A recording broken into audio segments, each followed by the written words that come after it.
Good evening. Got some hardy souls here tonight. It's good to see you out. Thank you for coming out. The regular meeting of the Southern Shores Town Council for April 2nd, 2019 is now in session. Before I ask you to join me in the Pledge of Allegiance, I would remind you to sign up for one of the two public comment sessions, if you haven't already done so. You will also have an opportunity to speak during each of our public hearings tonight. We could have two, maybe three. Unlike public comment, where you are limited to 3 minutes as part of your presentation, during the public hearing you can have a longer period of time. We don't put any time limit on it. We only ask that you respect other people's desire to speak also. So limit as much as you can, but we trust you to control that. Please join me in the Pledge of Allegiance this time. I pledge allegiance to the flag of the United States of America and to the republic for which it stands, one nation, under God, indivisible, with liberty and justice for all.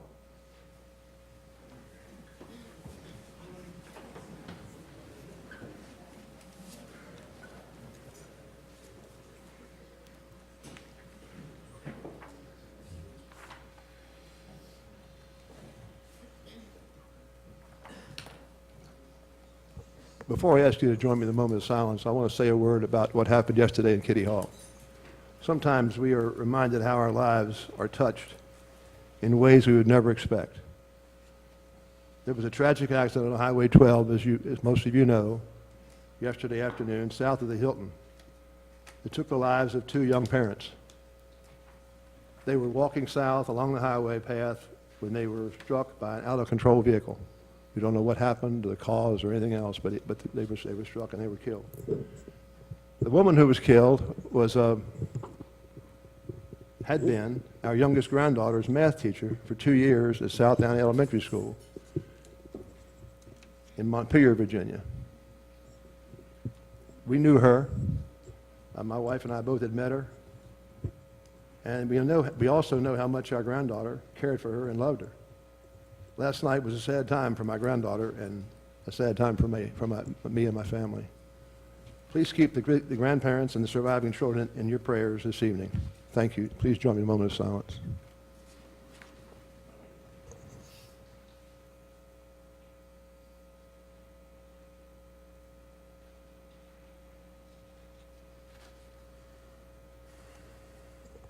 Thank you. Council, I need a motion to approve the agenda. So moved. Thank you, Gary. Second? I'll second. All in favor? I kept saying aye. Aye. We have an agenda to work with. Need a motion, Council, to approve the consent agenda, which is the council meeting minutes from February the 26th and March 5th, and to approve the proclamation, a Child Abuse Prevention Month proclamation. Do I have a motion to? Do I have a second? Do I have a motion? Sorry. Motion. Thank you. Second. Thank you, Chris. Any discussion? All in favor? Saying aye? Aye. Thank you. Motion's made and carried. At this time, I'll ask our town manager, Peter Rasco, to address us prior to the public hearing. Thank you, Mr. Mayor, members of the council. Before I turn this over to public hearing over to the town attorney, then just a brief introduction.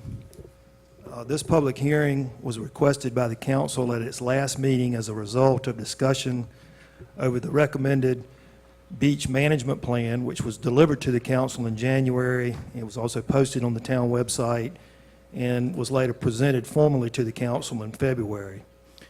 The recommended plan recommends a major section of the town's public trust beach be nourished in 2022, 3 years from now, as a means of as a means to protect and sustain the ongoing public trust beach's current condition. The recommended plan is not a reaction to an emergency, nor does it call for immediate action. It is a plan for the future. Since the last surveys of the beach were performed in winter of 2017, the plan recommends another round of those surveys for this spring in order to evaluate any continued erosion or accretion, as has been noted, that has occurred. And of course, the plan refers to some small accretion areas that have occurred since 2017 as well.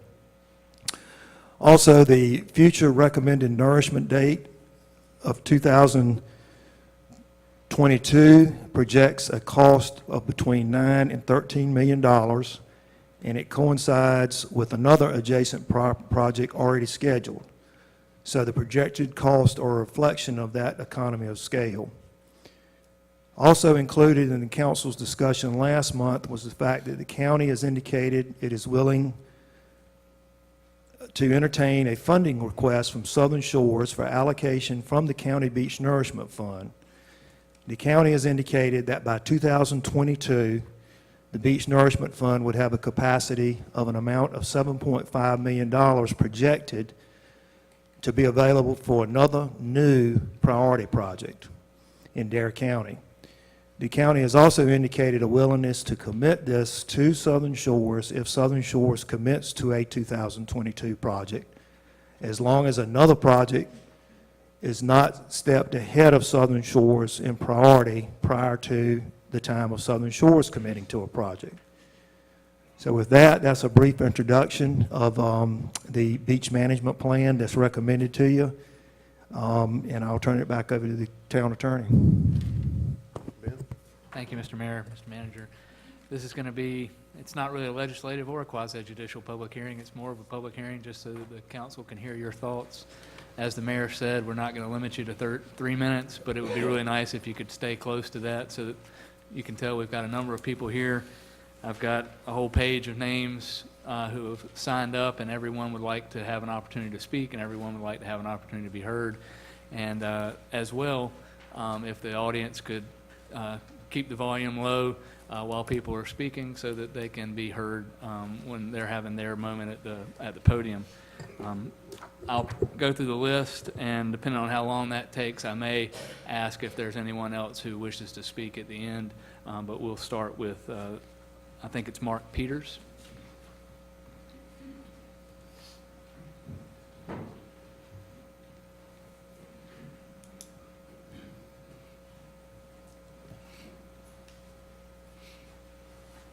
Good evening, Mr. Mayor, council members, Madam Clerk, Mr. Town Manager. My name is Mark Peters. I'm the owner of number 2 7th Avenue in Southern Shores on the ocean front.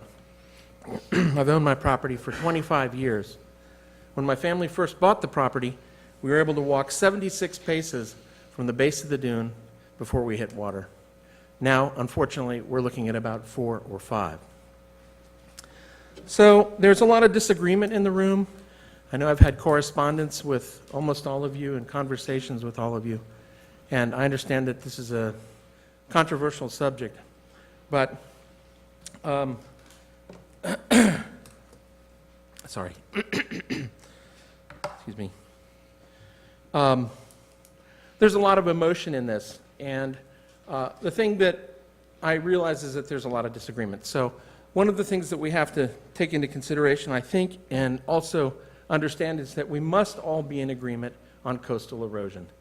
It's not possible to not believe that coastal erosion is real. It is happening. It's happening all over the United States. And whether it's long-term erosion or whether it's seasonal erosion or whether it is storm-related erosion, it is absolutely happening. So North Carolina is not inevitable. I mean, it is not immune, excuse me. I've sent you all a list of approximately, I think, a dozen coastal communities who have already accepted that erosion is a serious problem. They've already accepted that beach nourishment is the solution to that problem. They've already worked with their constituents and worked it out. And those communities are all moving forward on beach nourishment programs. And I'm not talking about just our neighbors here. This is all the way down to the South Carolina border. So this is happening. Everybody acknowledges it. I think right now, if we look at the problems we have, we know that we have an issue at 7th. We know we have an issue at Hillcrest, and we know that we have an issue at Dolphin. That's immediate observations. If you go to your coastal engineer is telling us that a large portion of the beach here in Southern Shores cannot withstand an Isabel-sized hurricane. Your main placement area is very vulnerable. So we have our own observations of what's going on now. We have the coastal engineer who's telling us we have a serious vulnerability problem. If that's not enough, let's look historically. Let's look at what happened in 2016. Hermine and Matthew rolled through here and took out 30 feet of a 43-foot dune. You all know this. This is preaching to the choir. But Pelican Watch over here, Jim and Rose family, they used to have a 43-foot dune out from their porch. And those two hurricanes rolled through, and they were 10 feet out with a 13-foot escarpment. Serious problem. It's a very good thing that Kitty Hawk was right there with their dredging equipment, and it's a really good thing that you all made the decision to nourish at that time. I would ask you to fast forward to 2027. Let's assume you had made the decision not to replenish. What would that area look like in 2027 with no nourishment? How would the folks up there get to their homes? I would venture to say this whole area would be underwater. So we have a test here. We see that it's working beautifully. What's going on there is that the sacrificial sand is out in the ocean where it needs to be, not at the base of the dunes. Not at the base of the dunes. So we've been 73 years in beach bliss here in Southern Shores. 73 years. It's been great. But now the monster's knocking at the door. Matter of fact, the monster's pounding at the door. But you all have a wonderful opportunity. You have the opportunity to turn back the hands of time by nourishing these beaches. We can put that sacrificial sand out there where it belongs. We cannot afford, of the great options that have been given you by the coastal engineers, doing nothing is just not an option. As far as I'm concerned, it's just not an option. So I would implore you to please consider beach nourishment.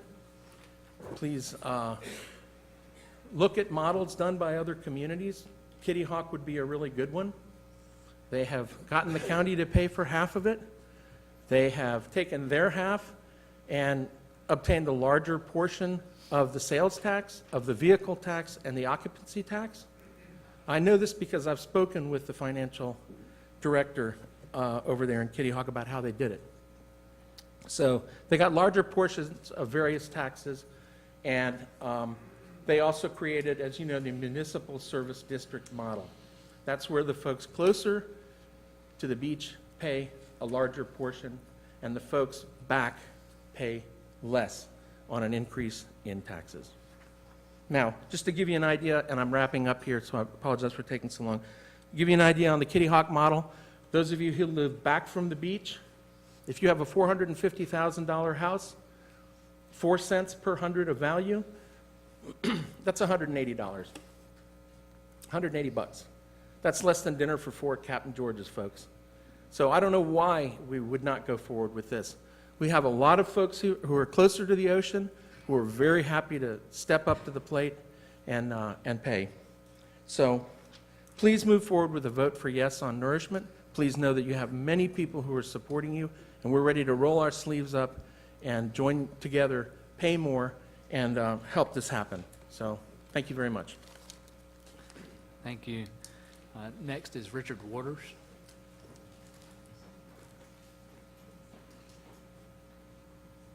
And if you could state your name and address, folks, when you come up. I think I got lucky with Mr. Peters, but I don't think I told anybody. My name is Richard Waters. I am 13 7th Avenue. We've been there for about 12 years, and before that we were in Kitty Hawk for about 25.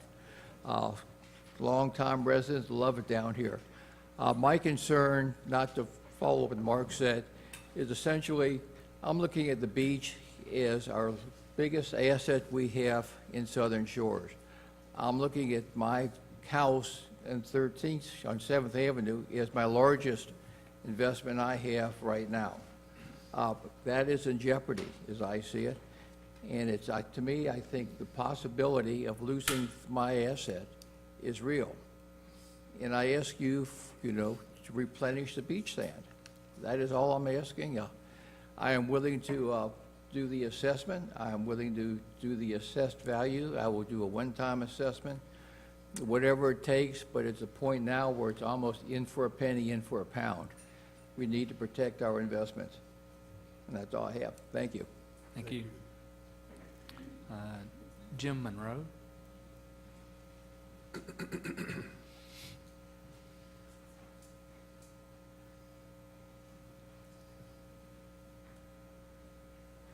As you guys probably remember, a couple of years ago, I spoke to you many times about beach replenishment. Mark Peters talked about my parents' property right across the street from Southern Shores. We had just had it surveyed. We had 43 feet to the vegetation line.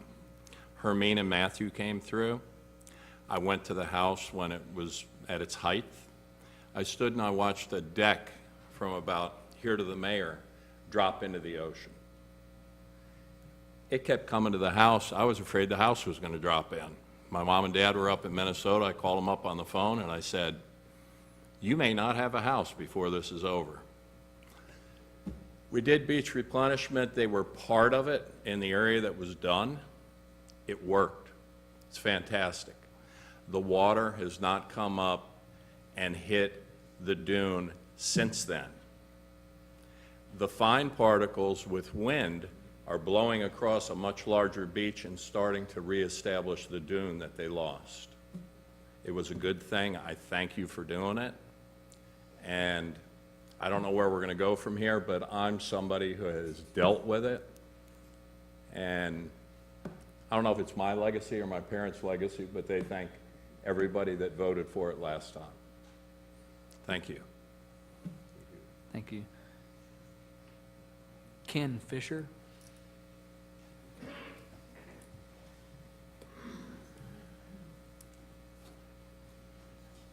I'm Ken Fisher, also a resident of 7th Avenue, and I have a house at 256 Wax Myrtle as well, so 7th Avenue and 256 Wax Myrtle.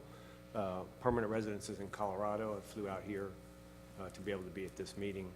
And I get here a lot of arguments. We've written, I don't want to repeat everything we've said. I'm pro-nourishment. My biggest concern is I don't understand why the plan that I read or the plan that was being considered only covers part of the town.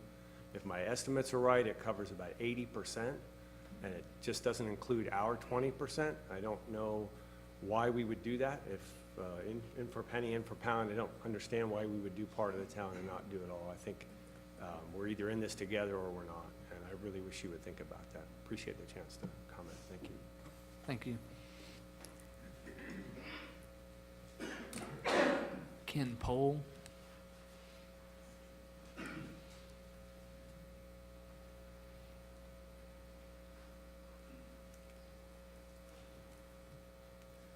My name's Ken Pohl. We live right across the street in Pelican Watch, Unit 24. We've been residents for 2 years. The beach replenishment has helped considerably. The only time that we've had water come up to the dunes was during the hurricane we had come through here. I believe that the biggest asset that this community has is the beach. People don't come here to sit on their porch under a tree. They come here to go to the beach. If we don't protect that, and that tax base that comes from that, it's going to be a detriment to this town. I'm all for beach nourishment. I've heard several comments. I'm not going to repeat that stuff. But I believe, number one, if we don't do it, we will be hurting this community greatly. Thank you. Thank you.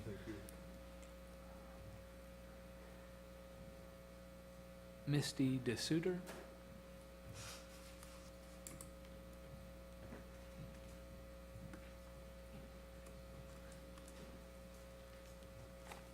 Hello, my name is Misty Dezer, and I also live in Pelican Watch Way across the street in Unit 7. I am in favor of beach nourishment. I love our beach, and I go for daily walks, weather permitting, not so much today, but I go for 1.5 miles to 2 miles. So I walk most of Southern Shores. It's a 3-mile stretch, so that's my daily walk. I go 2 miles one way, and then I go 2 miles back home. And I want the whole beach to nourish and to be a beautiful place for us. And I've seen those dunes are getting eaten away as I go further down north, and I see that the beach is less and less and less. And I know that they had talked about in the one meeting, if there's not a beach for them to push the sand, to replenish the dunes, that's going to be an issue. So what dunes they do have are in jeopardy of being lost because there's not enough beach and sand to replenish those. According to the beach management plan, our beautiful town is looking to sustain our beach because it's our most valuable asset that we have in this area. It provides a significant portion of our local economy, and it's our tax base for this area. People come to the Outer Banks for the beaches, and the people who are renting pay the 12.75% tax, and a portion of that is supposed to go towards the beach nourishment as the occupancy tax. From what I understand, that under the FEMA Public Assistance Program, under Category G, if we have a properly engineered beach with a nourishment plan, if there is an issue and the beach does take a hit, we're able to qualify for assistance federally to replenish our beach. So it's like a given security system that we would qualify. So I think that's very important. I'm 100% pro-beach nourishment as a full-time resident in Southern Shores. I'm also a member of our board for our HOA, and numerous of my residents have texted me and emailed me, Facebooked me, expressing concern. I know like in Pelican Watch, we're part of the beach nourishment. That happened before, but we're also concerned about our neighbors and the rest of the beach. So thank you. Thank you. Ursula Bateman.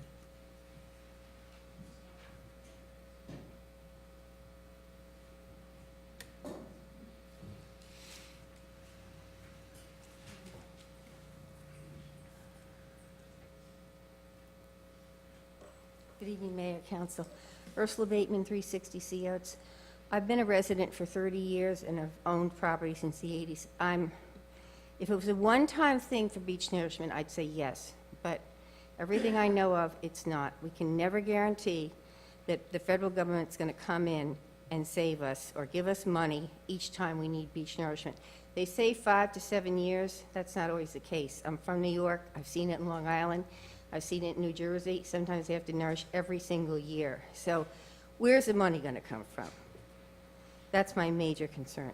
How much are taxes going to go up? We're already looking at, and I don't know how many people were here at the meeting two months ago, but this building, the police station, and the town hall need major work, and they're talking about tearing it down. So our taxes have to go up with that. We are building a new fire station. We have roads in the town. We have a lot of issues. Yeah, we want to save our beaches, but we've seen the beaches come and go. We've done things. We were told 2 years ago these beaches were okay. They did Pelican Watch. That was in trouble. So I just want to know, before we ever jump, where is the money going to come from? How much? I want to see it on paper. How much are taxes going to go up? We have young people here that have families. They're saving for their children, not for the beach fund. We have over 60% here, the people that live here are in their 70s and 80s. I'm one of them. I don't think they want to see their taxes go up. I think you might drive them out. And we're looking at, in the fall, possibly having a 30% increase in our insurance rates out here. And that's a big thing, so look at that. That's all I ask. I don't want to see anybody's house go in the ocean, but we have a lot of other issues and we have answers. Don't jump on this tonight, please. Thank you. Thank you. Christy Mason.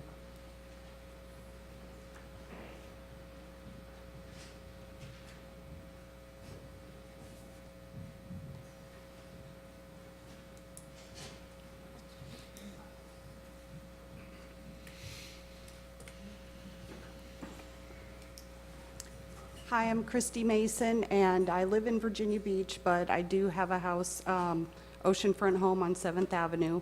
My husband and I purchased the house. It's also our biggest investment. It is a rental property. I love Southern Shores, and I feel like our beach is our biggest commodity here. We only have a handful of restaurants, and I'm totally for beach nourishment, and as an oceanfront homeowner, I know my taxes would go up a lot, but I think it's worth it as our beach really is the only reason people come here.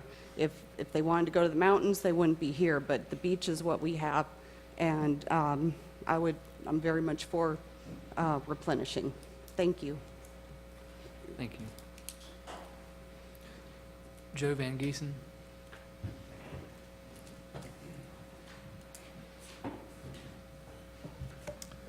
Hello, council members and staff. I'm Joe Van Giesen. I live at 228 North Dogwood Trail. I had sent an email to the town council, and I think to you, Peter. I can't remember if I copied you. No, I'm sorry. A few weeks ago regarding this topic, and I'm not going to reread that. But my main point of that was the studies that we've paid for and that I believe we probably will continue to support surveys should be the basis for decisions. We've heard a lot of emotional and anecdotal stories about erosion, observed physical erosion. I go up and down the beach a lot. My wife walks on it almost every day. The beach comes and goes, but data are the only basis for which we should be making decisions. So I want to read from the assessment study that was done by our consultant on the basic conclusions that he made in his executive summary. I'm going to talk about two different sections of the beach. One is from 3rd Avenue to the Kitty Hawk Pier. Now, the consultant, in his modeling for his recommendations for the beach management plan, modeled an Isabel-type hurricane, and then dealt with the aftermath that the model predicted. When Isabel occurred in 2003, they did studies.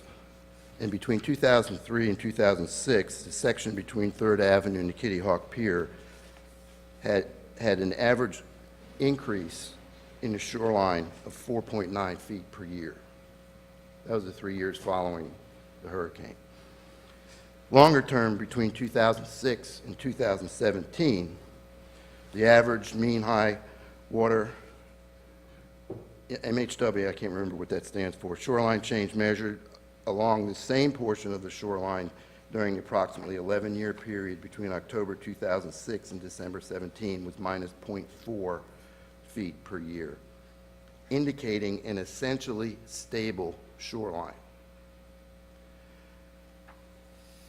Another statement for that same section of beach between 2006 and 17, that's between 3rd Avenue and the Kitty Hawk Pier, the average volume change measured along the same portion of the shoreline between 2006 and 2017 was 3.2 feet per year accretion. Far less variability in the volume change rates were observed from station to station over the approximately 11-year period. The volume change along each of the 16 profiles exhibited an accretion trend during this period. Accretion is an increase in volume of sand. That's over 11 years, and up until the most recent survey that we did.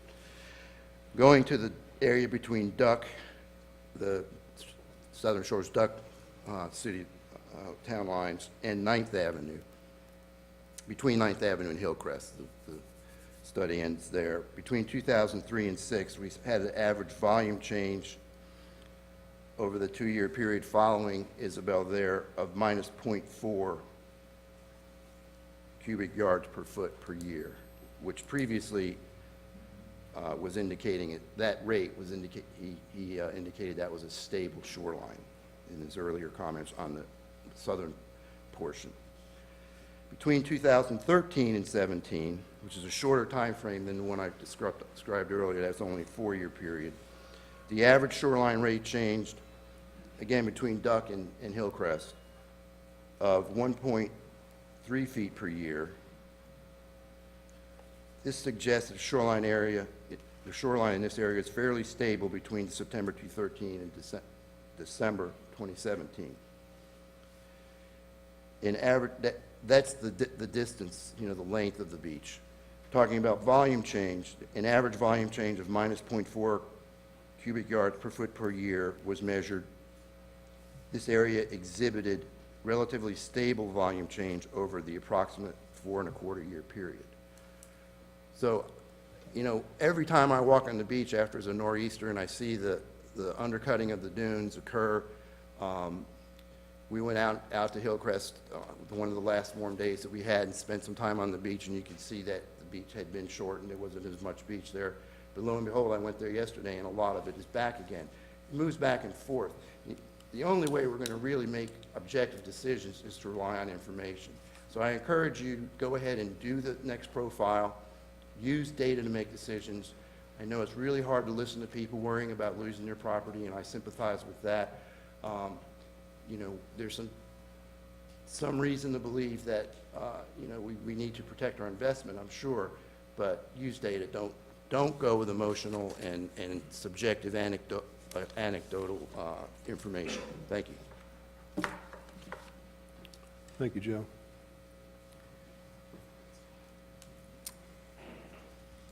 Struggling to read this one, but I think it's Yvonne Dezer.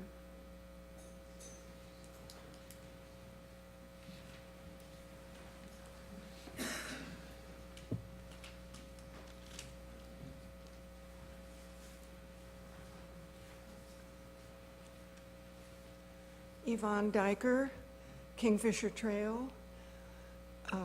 I would just like to reiterate what one person had said. I think we need to have more transparency on how much all of this is going to cost with the fire department, with refurbishing or restructuring this entire building. With the ocean is obviously going to give us problems and has for years. We use the Hillcrest Beach and have for 50 years.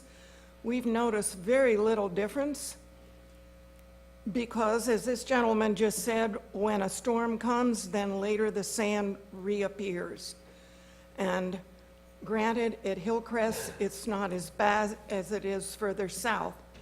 But before we make this tremendous decision to start the replenishment, which will have to be repeated every 5 to 7 years, I would like to know where the money is going to come from and have it in a nice brochure sent to all of us here.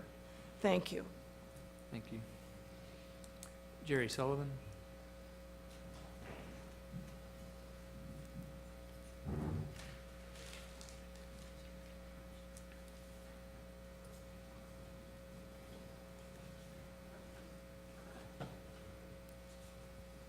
Jerry Sullivan, 31 10th Avenue.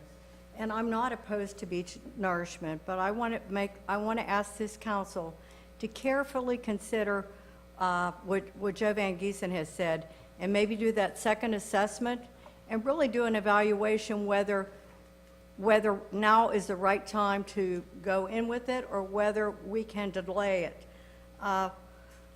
My concern is the cost and all the other projects on our table. When the public forum was held back on beach nourishment a couple years ago, I asked the consultant a question. I said, how often do you just nourish it once and then the cost goes away, or do you have to re-nourish it? And he said, you have to re-nourish it about every 5 to 7 years. And I said, what is that going to cost? And he said, 30 to 60%, depending on how bad the erosion is. So I did an initial cut at the cost that we're talking about, just so we all understand how much this is going to cost the town.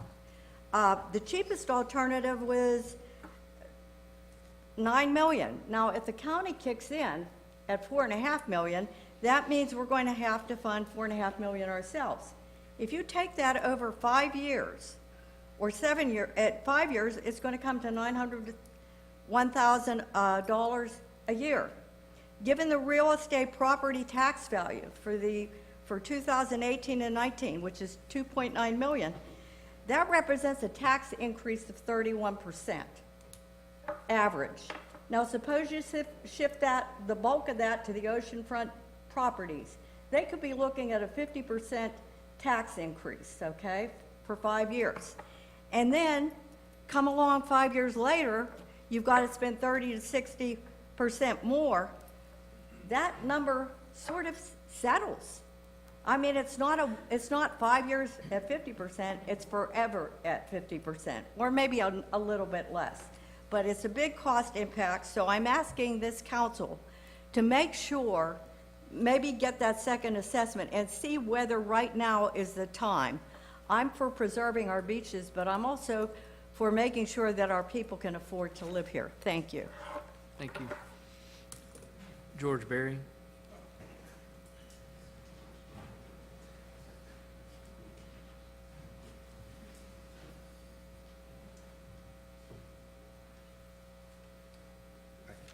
Greetings. Well, it's been said, but I'm going to summarize. This is a tourist town. We're the golden goose here. All the tourists come here for the beach. Very important. Those dollars help subsidize our taxes. Whether you like the rentals or not, they're helping us. So you don't want to damage the golden goose, but you want to do it smartly. And I've heard the others talk about make sure we have a really good cost analysis. What's the cost initially? Is it going to be prorated across for the next iteration of beach nourishment? Will it be spread across a tax on each year that we'll have to pay? Will it be prorated from the oceanfront backward? All those things are questions. Another question for I would like to do the assessment. I think that's a good study, but I want to make sure that the assessment people understand it's not just ocean rising. There are reports on the East Coast right now of land subsiding. It's sinking along the East Coast. So I want to make sure that the people who do the report identify, is it ocean rising or is it also subsidence? And that's it. Thank you. Thank you. Cheryl Alford.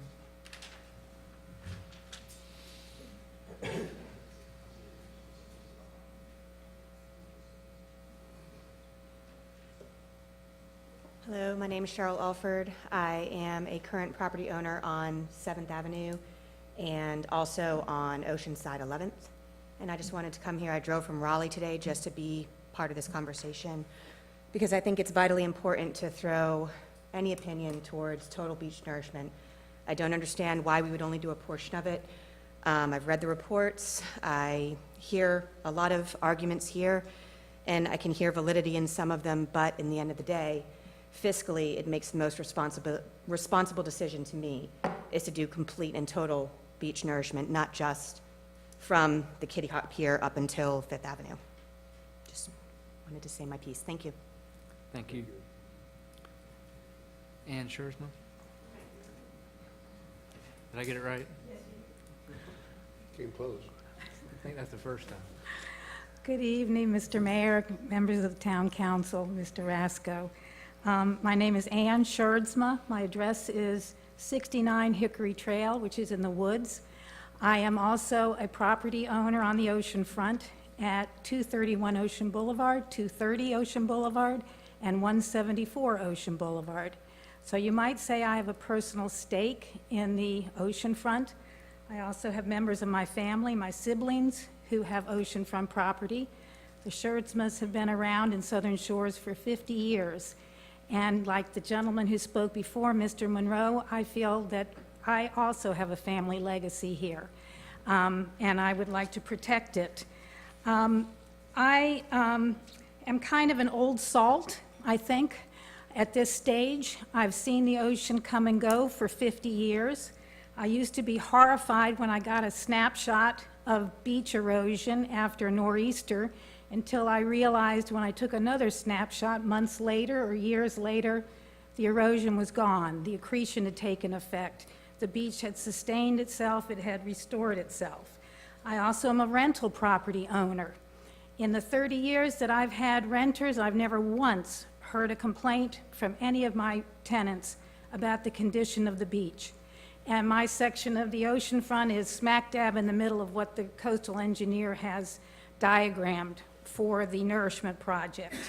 And I'm sure my parents didn't either. We've kept logbooks, we email, we text, we stay in touch with our renters. They come every year, and we've had no complaints about the status of the beach. I, as you might guess, am opposed to doing beach nourishment now. I don't think the evidence is there. I think the coastal engineer said so. He said so on March 6, 2018, when he presented his beach assessment to you. That was when he did the profiles on the beach, 22 beach profiles. And what he said at that time, and what I've heard him say every time I've heard him at a public hearing, is that the dune system in Southern Shores is stable. There are no hot spots. The long-term and short-term average shorelines are manageable. He said this as recently as February 26th when he spoke to you all, except Mr. Nason, who was at a basketball game, about the latest plan, the beach management plan. He said at that time, the dune is stable, it's intact. He also said, time is on your side. He said that back in 2018, he said it again this year. No big rush, he has said. What has happened as a result of his studies is that we are now presented with so-called recommendations.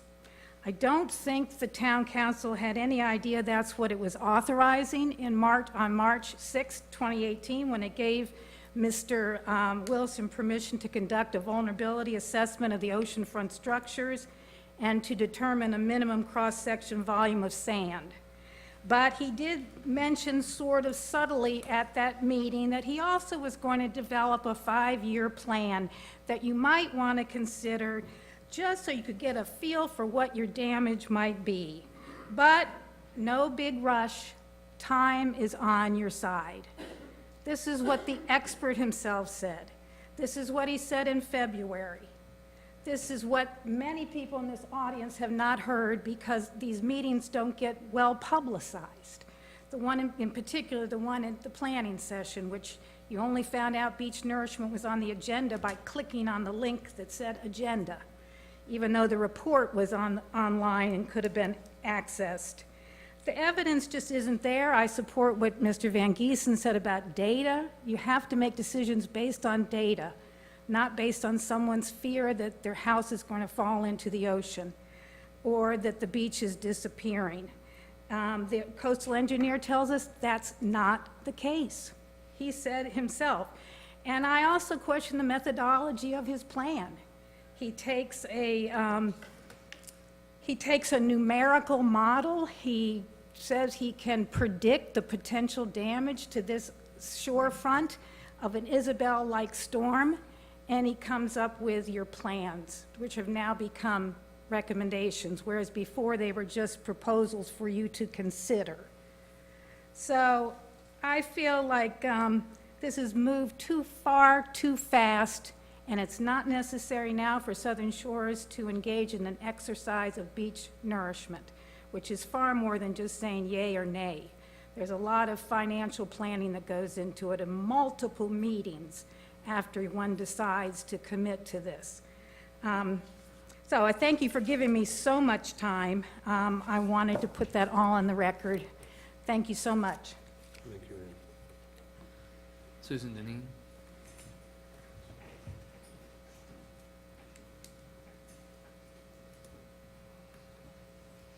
Hello.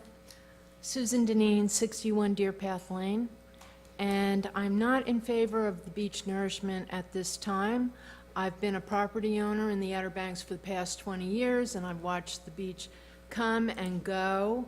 And just buying in this area, there's no guarantees. You know when you signed on the dotted line that we live in a high-risk area.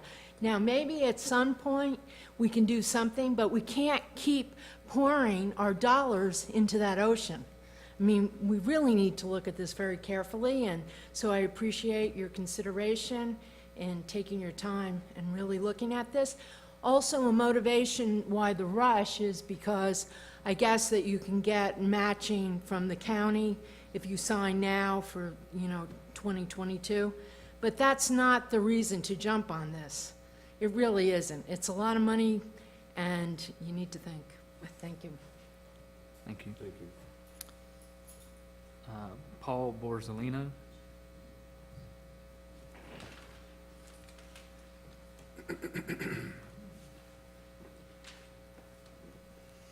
Thank you. I'm Paul Borsalino. My wife and I live at 16 7th Ave. We've lived there for 6 years as full-time residents. You may think you know what I'm going to say, but please listen. You may be surprised, and please keep an open mind. First, I'm going to take you to the future, then to the past, then back to the present day. First to the future. It's the year 2023. Southern Shores Town Council voted in 2019 against beach nourishment. The headline: tourists abandon Southern Shores and instead rent in Duck, Kitty Hawk, Kill Devil Hills, and Nag's Head. Why? Because the beaches of Southern Shores have become too narrow upon which to sit. On a summer day, parking lots are mostly empty at Hillcrest, Chickahawk, and Triangle. Occupancy tax revenues for Southern Shores continue to drop year to year. House values decline. House buyers look north or south of Southern Shores to buy houses. Because in 2023, if beach nourishment is not done, the beaches will be significantly reduced. That was the future, 2023. Now let's look at the past, 2016. Kitty Hawk was losing houses to the surf. Pelican's Watch was in jeopardy. Then in 2017, beach nourishment was done for Kitty Hawk and Pelican's Watch area. Thank you, Town Council, for doing that. Now to the present, 2019. The beach is wider and flat for Pelican's Watch. We just heard that from someone whose house was in jeopardy.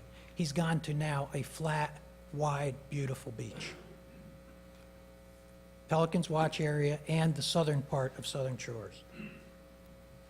The dune has been rebuilt, and it's growing every day as the sand piles up on the sand fence. Houses are more safe in the southern end of Southern Shores. Let's learn from our own pilot project at Pelican's Watch and Southern Shores. Beach nourishment worked. Please do whatever it takes to reserve the Dare County funds. I heard someone say, don't rush and get those funds. I don't think it's a good idea to pass up $5 to $7 million of matching funds. Please do whatever it takes to do that. Please vote yes to nourishment to all of the beach of all of Southern Shores. Thank you. Thank you. Thank you, Paul. Bryan Forbes.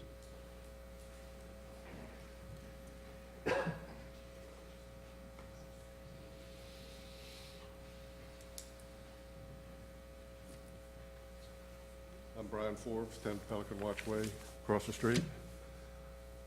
My wife and I have owned our house at Pelican Watch since 1995, and we've lived on the Outer Banks for the past 13 years. Recently, we made the house at Pelican Watch our primary residence, and we are now registered voters of Southern Shores. As a lot of people agree, the beach is a vital component of the town's infrastructure, as are its roads, bridges, buildings, and canals, arguably the most important component in terms of economic value to the community. From my perspective, beach nourishment works. Without it, as already been stated, the storms of last fall would have completely wiped out our dunes and sent water and debris under our houses and onto Pelican Watch Way and perhaps beyond.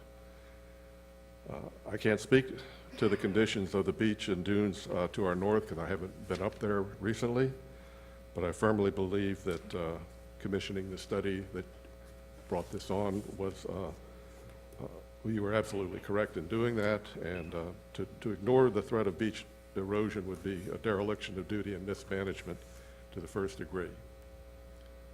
Out-year planning is vital to our future of the town and is necessary in order to budget for public works, maintenance, and improvements that are always necessary. It's easy to criticize and second guess. It's harder, much harder to govern. Mayor Bennett, I appreciate your efforts and the work performed by the town council, the town's manager, and your staff to make Southern Shores a better place. You all have difficult jobs, often thankless. I would like to thank you all for doing your jobs. Thank you. Thank you. Thank you. That's the end of the list. Mayor, do you think we should have time to take a few more comments? Sure. If there are any? Absolutely. Absolutely. If you have not already spoken or were late and would like to speak to this, if you could raise your hand, I'll recognize you and you can come forward. The lady in the back? Yes, ma'am. Oh, I signed up.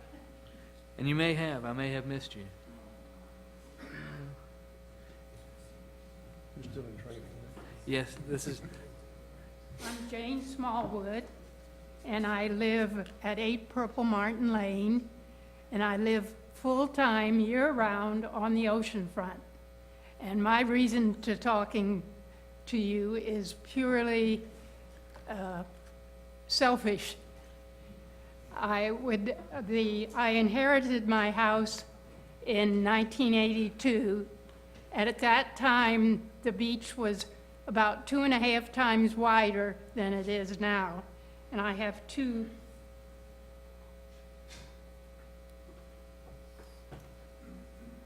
pictures to show you.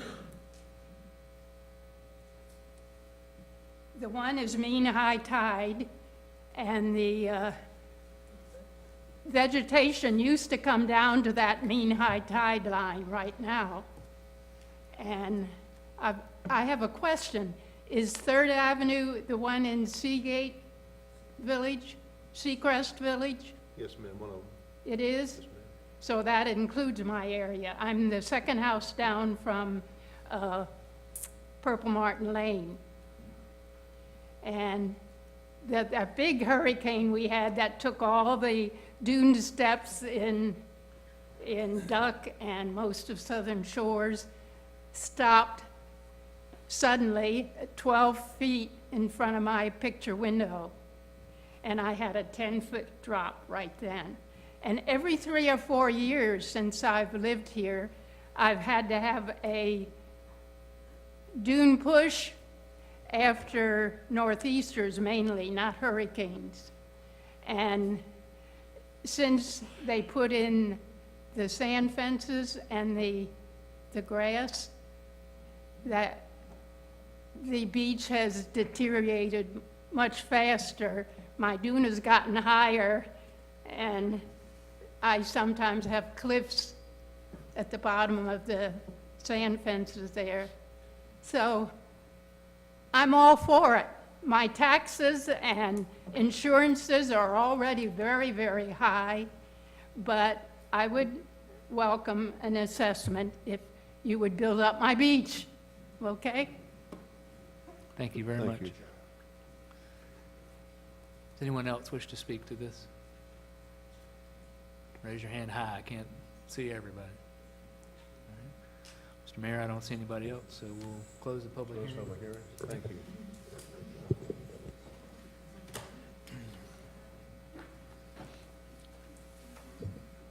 Council, at this time, I would ask for consideration of Budget Amendment Number 11 for APTIM to perform a beach survey in June 2019 for us, to give us a better idea where we are since 2017. Do I have a motion to proceed with that?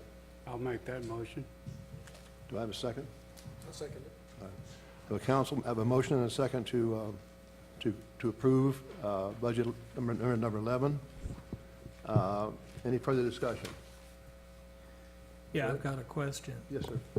You said to continue the vulnerability baseline. Is that what he's going to do, or is it going to be a second assessment? I've heard several people comment. What's he actually going to do? He's going to actually come back and survey the beaches again, which they haven't been done since 2017, and get the entire beach. Okay, And is that going take to a fresh look at it? is that going to include the areas that were not included in his recent proposal? Yes, sir. The north All the way beaches? north. That's what we're going to ask him to do. Okay, so this is a comprehensive vulnerability assessment. a survey of our beach, ocean, yes, of our ocean sand and where it is. Yes, sir. I think, this is just the survey, I'm not sure the assessment portion. Tom, am I incorrect in that? That's a beach survey is what I've been told. The survey, it's just the survey, the assessment would be a separate, that's the opinion portion. And You'll have a proposal in the, a line in the upcoming proposed budget for the assessment portion. That would be during the wintertime of the next fiscal year. But he's only doing the survey. That's correct, now. but It's just the survey. just the physical survey. That's why I asked the question. I just wanted to be sure. Yeah. Okay, thank you. Thank you. Any of us have a comment, question, thought? No further discussion. The council, I'd ask for a vote on adopting budget amendment number 11. All in favor? Aye. Anyone opposed? Motion is made and carried to adopt a budget amendment number 11 to fund a beach survey in June of 2019. This time I'd call on our town planner for staff reports. Good evening, Wes. Good evening, Mr. Mayor, members of council. Thank you very much. I have a brief report for y'all tonight for the month of March. There were 7 zoning permits issued, 35 building permits issued. Those consisted of 4 additions, 5 remodels, 6 accessories, and 20 others. There are currently 19 single-family dwellings under construction in the town, and the total amount of fees in March that was collected was $10,509.85. With respect to Planning Board, there will be a meeting on April 15th, their regular meeting, and that will be to continue its discussion of nonconforming lots. There will be a second Planning Board meeting in April as well. That'll be on the 26th, and that will be a special meeting for a public hearing at 1 p.m.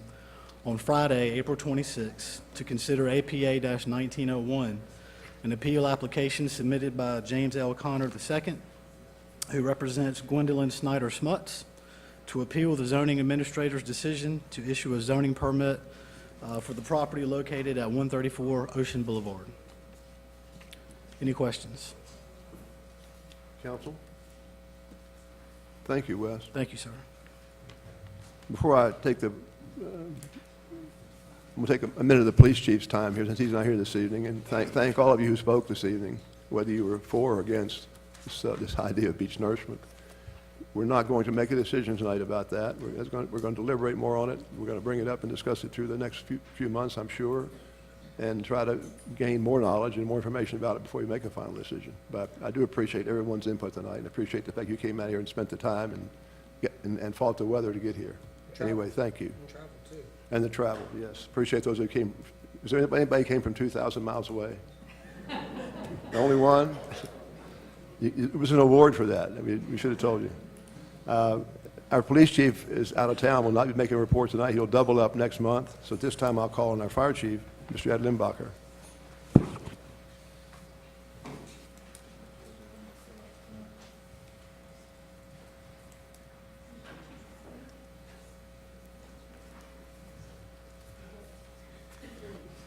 Good evening, everybody.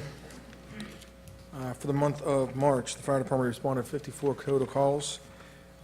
Broke down as 5 structure fires, 1 mobile home fire, 1 passenger vehicle fire, 1 brush fire, 33 EMS calls, 1 lost child or adult, 1 propane leak, 1 service call, 3 assist government agency, 2 public service, 4 alarms, and 1 citizen complaint. So again, a total of 54 for the month of March. Any questions on the report? Council? Thank you, Ed. Hold on. Could you give a quick update on the progress of the? Sure. Many people have asked me about it. Obviously, there's not a whole lot going on this month. I meet with Greg almost every morning. Greg is the superintendent of the job, and I'm sure you of all people probably know better than me how it works. This is all part of Chesson's process. They deal with different issues. They're doing their submittals, which I'm sure you know. That's my education this month, is the submittals. Every little thing that goes into the building has to be approved, all that kind of stuff. So that's what they're in the process of doing. So it looks like there's really no progress, but there actually is. So that's where we're at. I suspect this month we'll start seeing action again on the site, but that's where the building's at right now. Thank you. If I might just make a comment for the mayor. I also wanted to mention yesterday's incident in Kitty Hawk, only for two reasons. I was with the deputy chief of EMS today, who was actually the incident commander with Chief 13 on that whole incident, and he made mention of particularly our police department and our chaplain that were on scene. Basically, the two guys from the police department, I'll let Cole talk about this next month, were vital in patient care, assisting EMS. And I mention our chaplain only because people don't understand that our mutual aid contracts, people say, well, why is 12 over in Duck or down in Roanoke Island or whatever? Because if you look at yesterday's incident, every chaplain, either Steve from KDH was on another incident, and all the other chaplains were out of town. Our primary chaplain was on the way to Virginia Beach, so they called our backup, Father Tom, and he was the one that went there. So I just mentioned that briefly because mutual aid is so important here because we're not resource rich. So I just want people to understand that if they see whatever unit, whether it's a police, fire, who cares, in some other community, we get it back. It's not like we just go there and we never get anything back for it, and it makes our people better. So I just mentioned that briefly. The other thing I'd like to say is this year is starting off to be a busy year, unfortunately, for the fire department. We have several structure fires under our belt already. And my point in all of this is you just need to take some time to realize what these people see. I wasn't there yesterday. I'm glad I wasn't. I've seen plenty of that in my career. I don't need to see it, but those kind of events you can't unsee when you see that stuff. And I don't care how strong you are, when you see that kind of stuff, it festers with you. So just please remember before you make comments on stuff like that, that, you know, a lot of lives were damaged yesterday. So just my 2 cents. Thank you, Ed. Town manager report, Peter. Thank you, Mr. Mayor and council. Just a brief report for you tonight. Mr. Bradley and the Public Works Department continue with the winter pothole repair. They've been extremely busy prioritizing and fixing potholes around town that have appeared since during the winter time, as they do every year. Wanted to also report to you that Yopon Trail continues on and hopefully will be complete. It is on schedule and hopefully will be complete in the next month. If you have not seen that, I encourage you to take a look at the ongoing work there. Also, Public Works is also beautifying some of the medians in East Dogwood Trail. If you'll notice, that work has been a long time coming and they're doing a great job with that.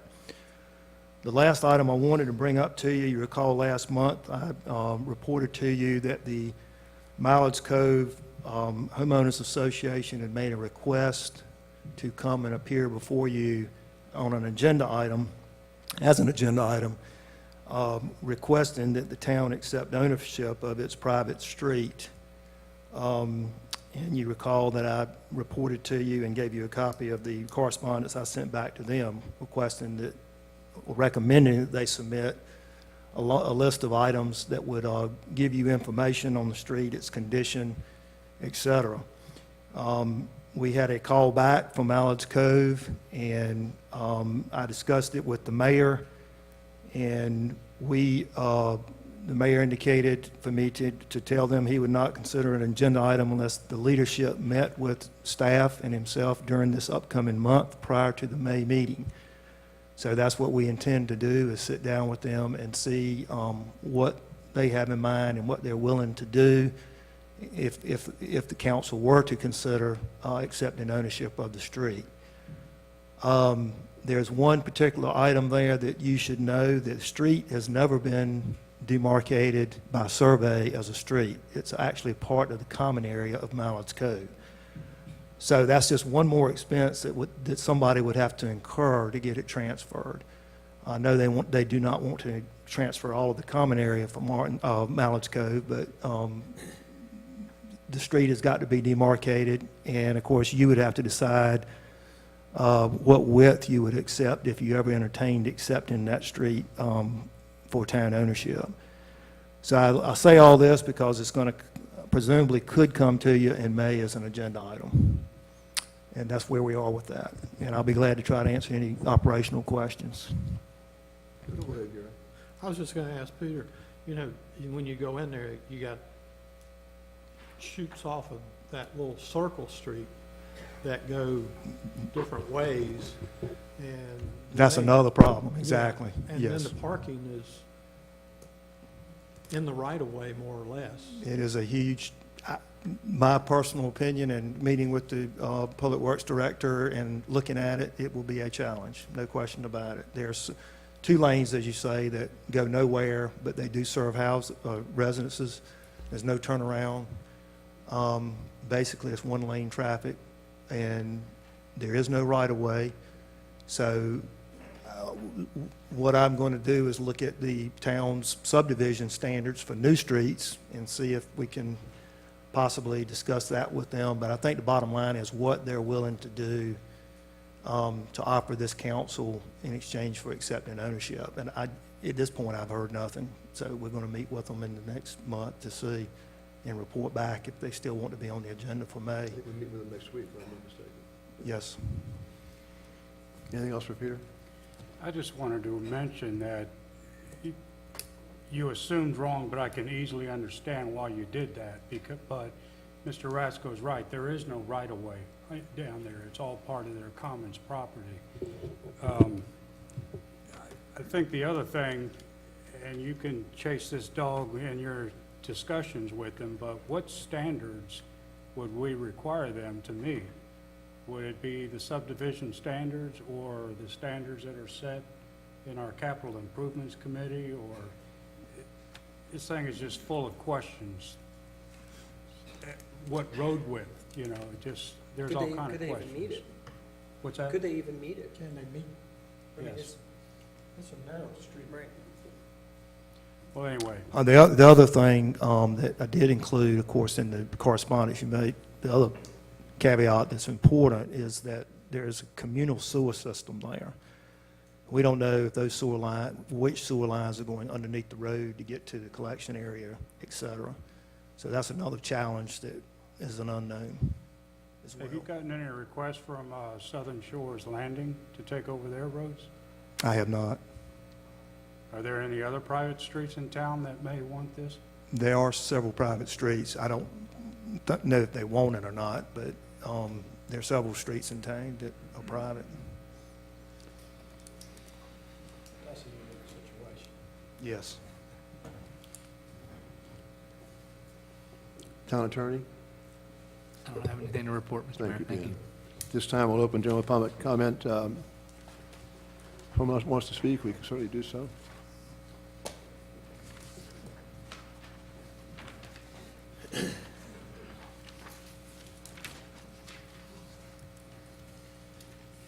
Mark Peters? All right, thank you, Mark. Jane Smallwood, I think, just left here. Let's see who else. Steve Goodis? Good evening, Steve. Good evening.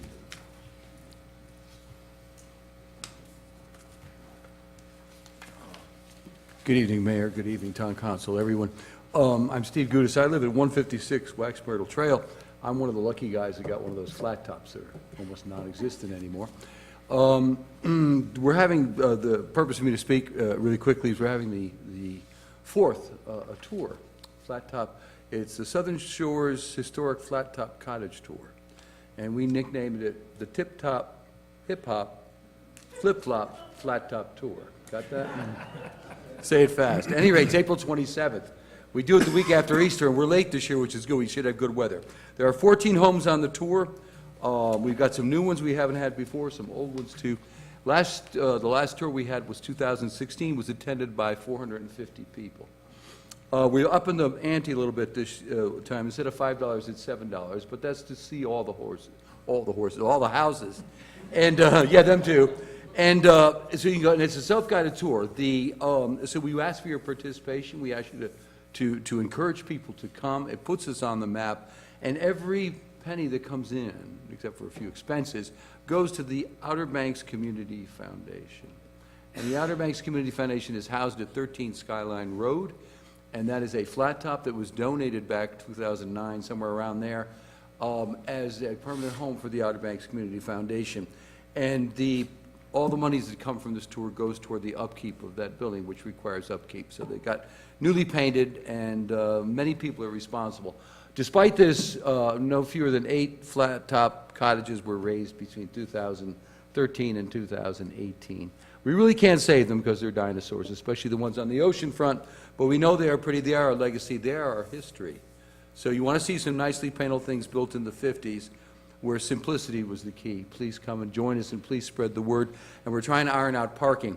Last one I want to say is 6 of the homes on the tour are close to where I live at 156 Wax Myrtle. There's plenty of parking up there in the dunes, so you can actually, a very short walk, you could see 6 or 7 of the homes, 14 homes on the tour. So we look forward to your participation, and thank you all very much for your time. Thank you for the great job you're doing with these very sensitive issues. Thank you, Steve. Tom White. Good evening.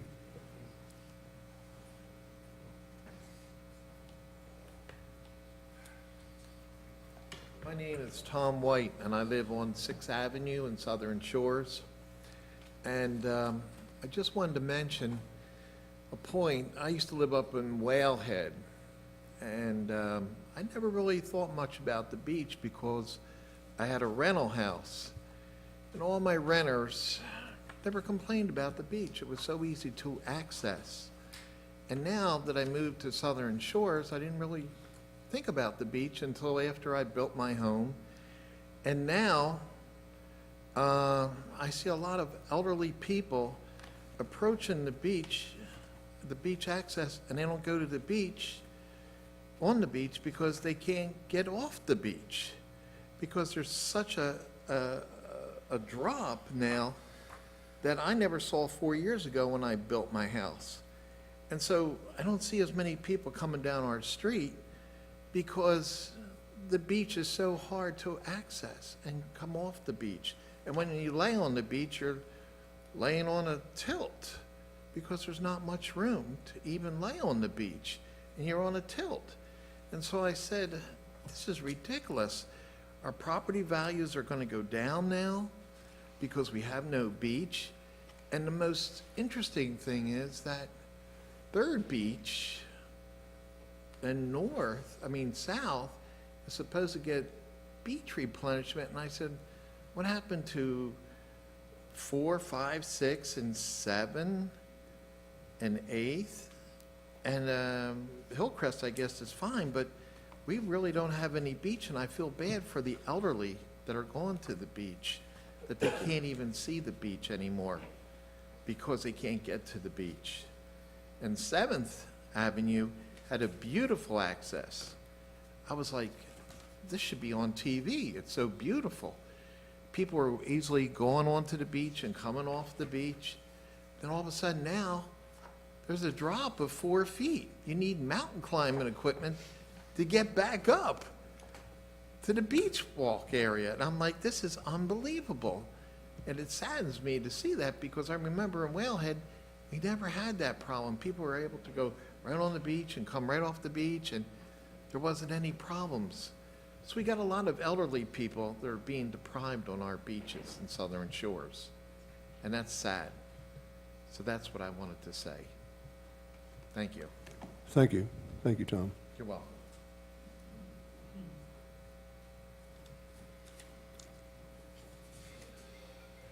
I think that's everyone who signed up to speak for the public comment period. This time I'll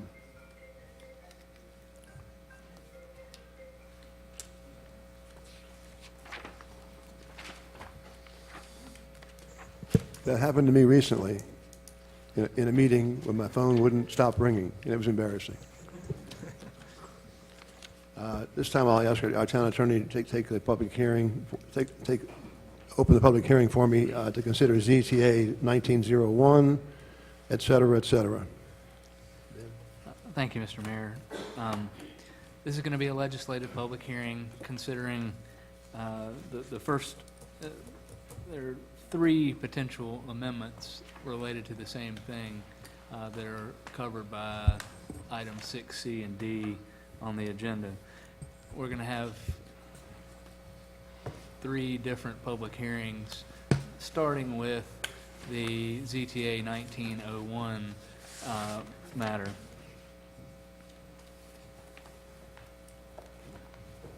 Prior to opening the public hearing, I think, Wes, you want me to do the description of ZTA 1901, is that correct? I was hoping you had changed your mind since earlier in the afternoon.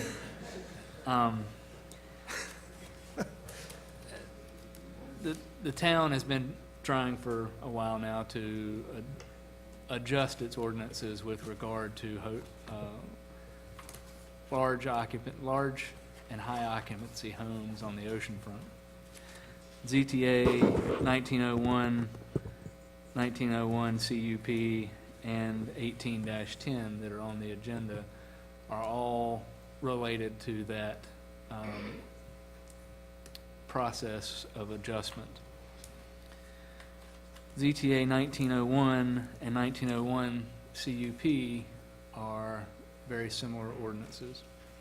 They came out of recent deliberations by the planning board after the planning board having been directed to consider the problem and come up with some form of resolution. ZTA 1901 was recommended by the planning board unanimously for adoption. ZTA 1901 CUP was recommended by the planning board unanimously, I believe, to not be adopted. Right. ZTA 1901, I'll just attempt to describe now, although there may be some questions. It primarily does two things.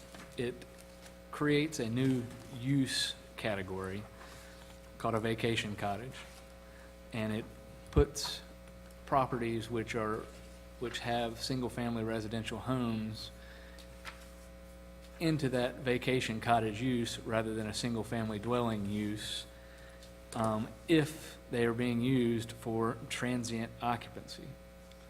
And it defines transient occupancy as overnight occupancy in a residential structure for periods of less than 30 days for vacation, leisure, recreation, or other purposes by a person or persons who have a place of residence to which they intend to return, including when such property is offered in whole or in part for rent or use by the day, week, or other period of less than 30 days. So it's not just rental homes.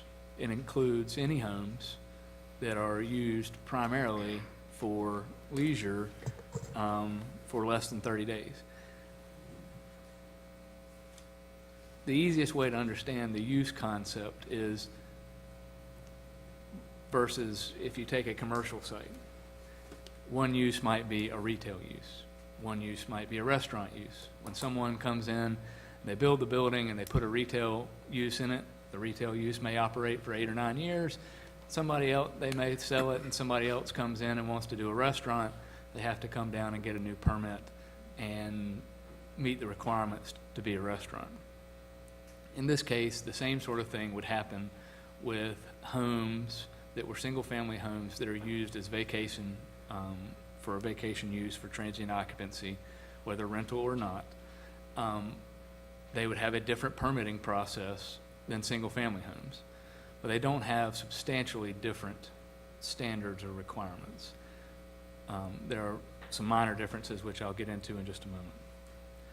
But for people who are already operating, they would be non-conforming, and they would continue to be, and until they made some major changes to the structure or otherwise, they wouldn't have to get any new permits. But people who are coming in and want to start a new concept with a vacation home for a house that had always been a residence, they would have to get a new permit for a vacation home rather than a single-family dwelling.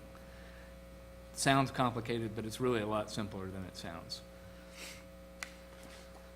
And so then to get to the meat of what happens if you have a vacation home or a single-family home, then the ordinance provides that neither one can have a maximum septic capacity sufficient to serve more than 14 overnight occupants. And for just vacation cottages, they cannot be advertised to accommodate, designed for, constructed for, or actually occupied by more than 14 overnight occupants. So that's the only real differentiation. At the permitting time frame, there's not going to be a whole lot of difference. There's not a different setback, there's not a different height, there's not your normal differences between uses, but they are different uses of the property. And if they're different, if you meet the category of a vacation cottage under that form of use, then you're also limited by this occupancy provision that you can't advertise or actually use the property for occupancy of more than 14 people. But that limitation would not apply to a single-family residence that's being used as a full-time residence. So I'm sure all of you understand that completely. So let's move to the CUP one so that we can understand the difference. The CUP provides that in certain cases, well, let me go back. All homes which would have a greater than 14 septic capacity would be prohibited from being developed as new homes in the town of Southern Shores under the 1901. The same would be prohibited under 1901 CUP, except where someone had a property of 175,000 square feet, which is approximately 4 acres, and where they then applied to this board for a conditional use permit.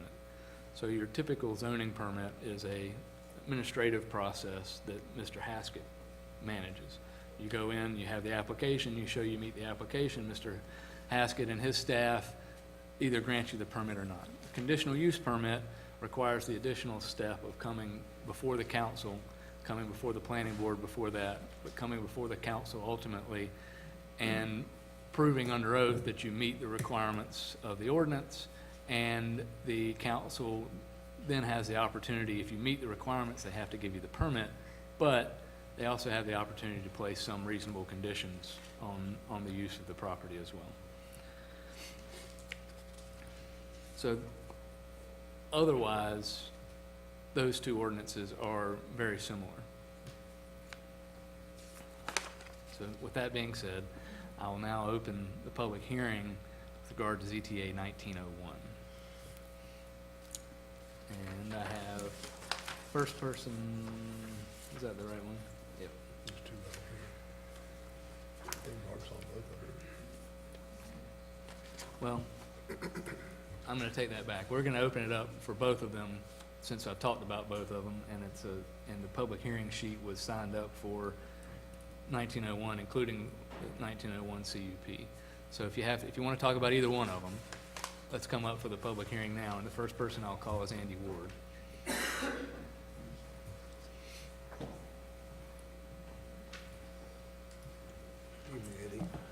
Good evening. First off, I just want to make sure I'm not breaking any rules up here, Ben, with speaking as a citizen and also being a member of the planning board. As long as I'm assuming you're speaking as a citizen, That's as long as exactly what everybody I'm- clearly knows which one you're doing, I don't think it makes any difference. Okay, thank you. I'm amazed that we've gotten through the beach nourishment side of this soon.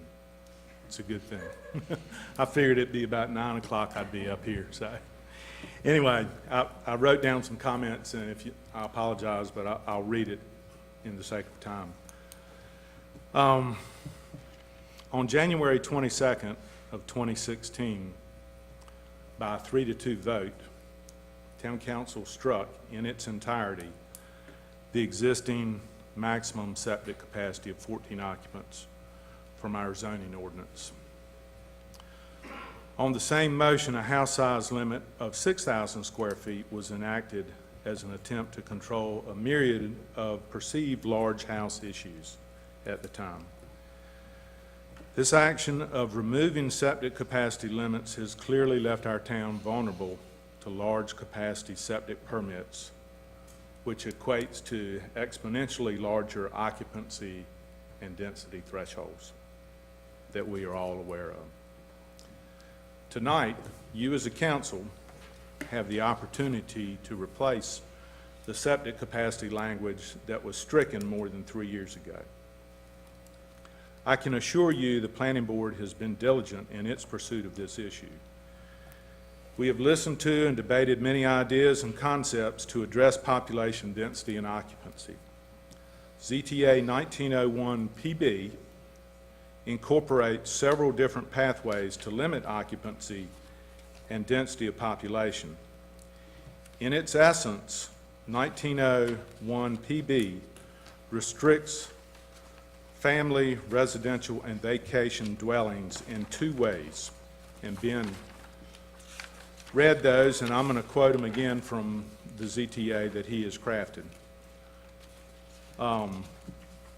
Residential structures shall not be, 1, advertised to accommodate, designed for, constructed for, or actually occupied by more than 14 overnight occupants when used as a vacation, or 2, have a maximum septic capacity sufficient to serve more than 14 overnight occupants.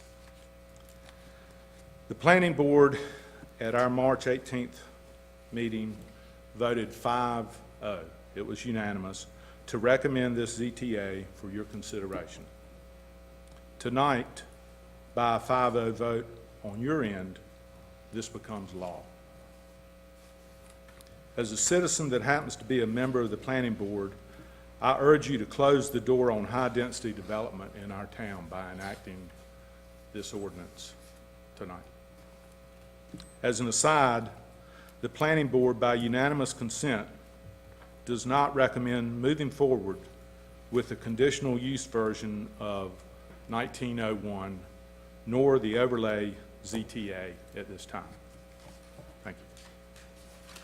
Thank you, Andy. Matt Neal.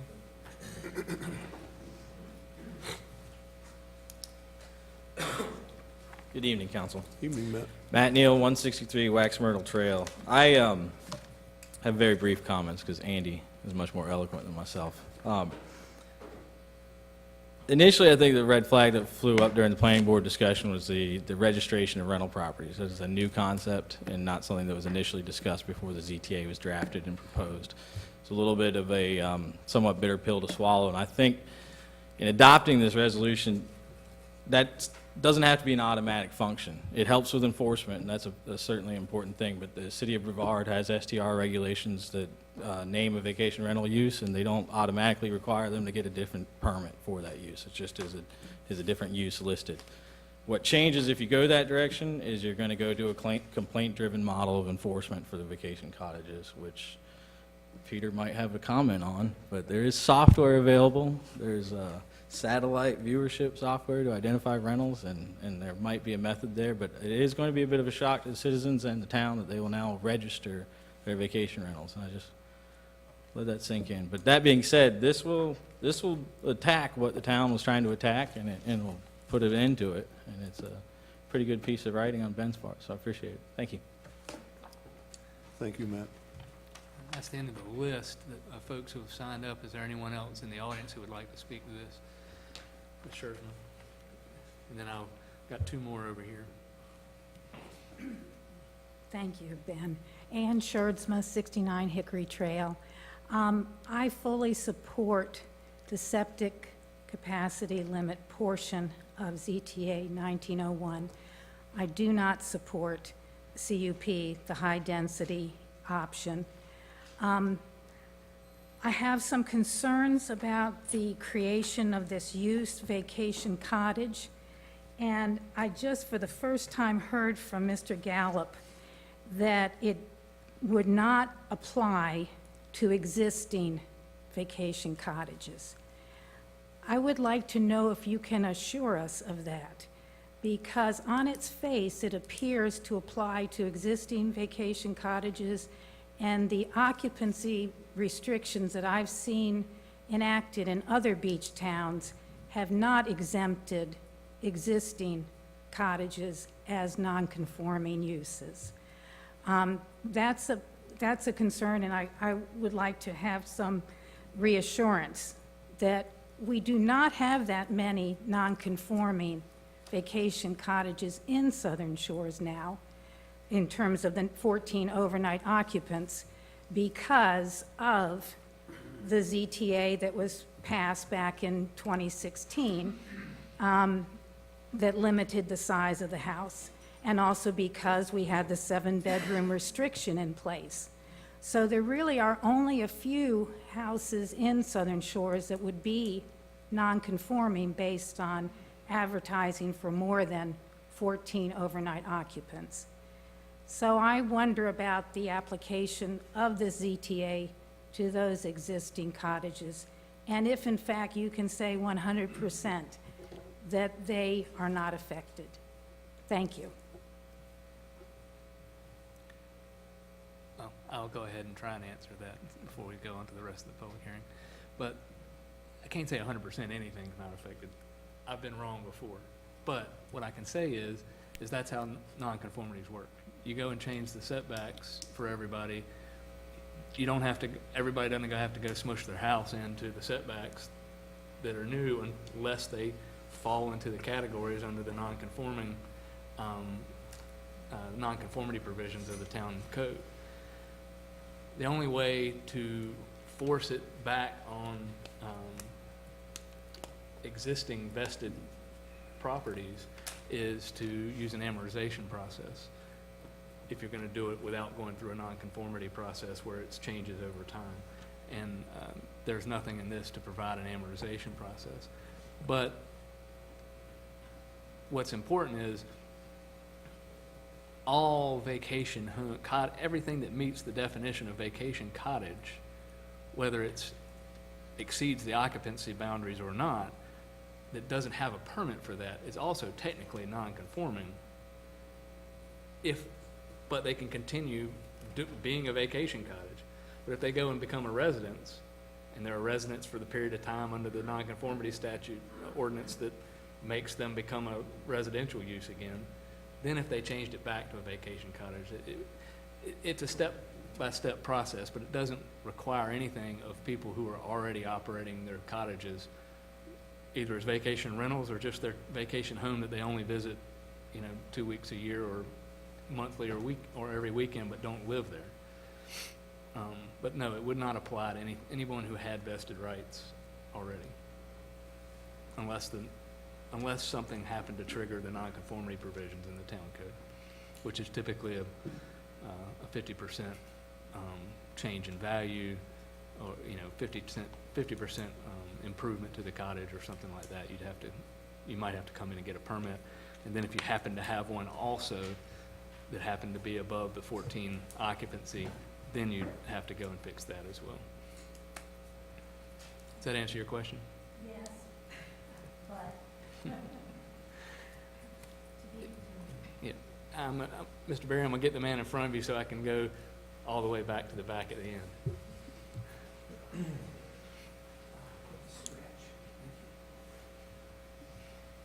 Dan Fink, Tea Plant Court, my first meeting. Planned on observing, but I just want to share an observation. Complexity costs. I was trying to do my homework for this discussion. I don't have a dog in the fight. But the observation is this.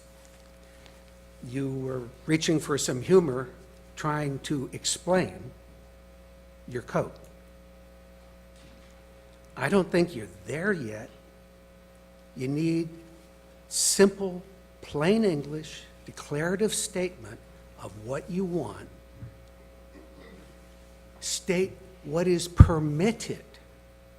If you start trying to talk about everything that might be done that you don't want done, you can't finish that job. And there's creative people that will be looking for holes in whatever you do. The CUP that wasn't approved by the planning board, I was surprised that you were talking about it, honestly. But maybe it's just fair to show both sides of what the board looked at. But creating another category, having people register their rental homes, That's going down another road, and that's going to bring its own set of problems with it. Just state what is permitted. And it seems like y'all had it together when you had the septic requirement. That's really kind of plain, simple. This is it. And enforce it. Anyway, my 2 cents. Thank you. Mr. Berry?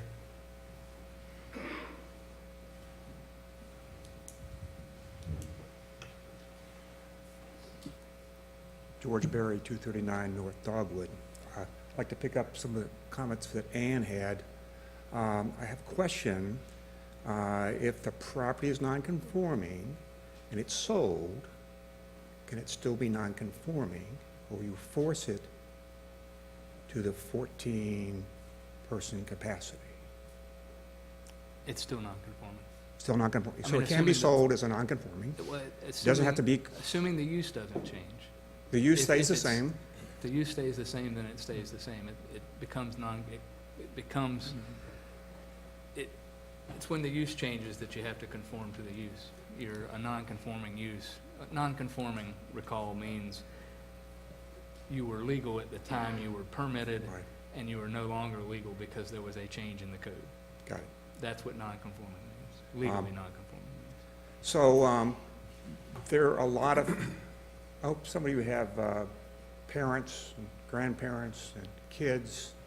A lot of family reunions come to Southern Shores for vacation. They're bigger than 14.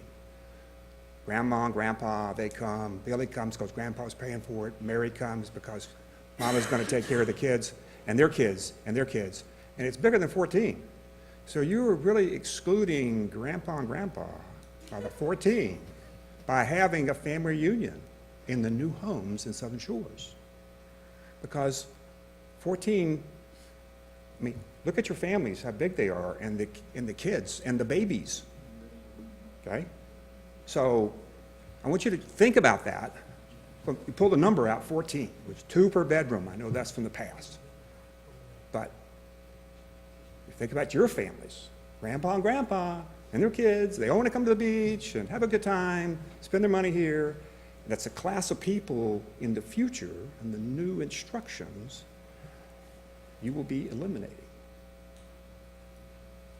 Something to think about. I'll leave that with you. Thank you, George. Anyone else? Ms. Gudis?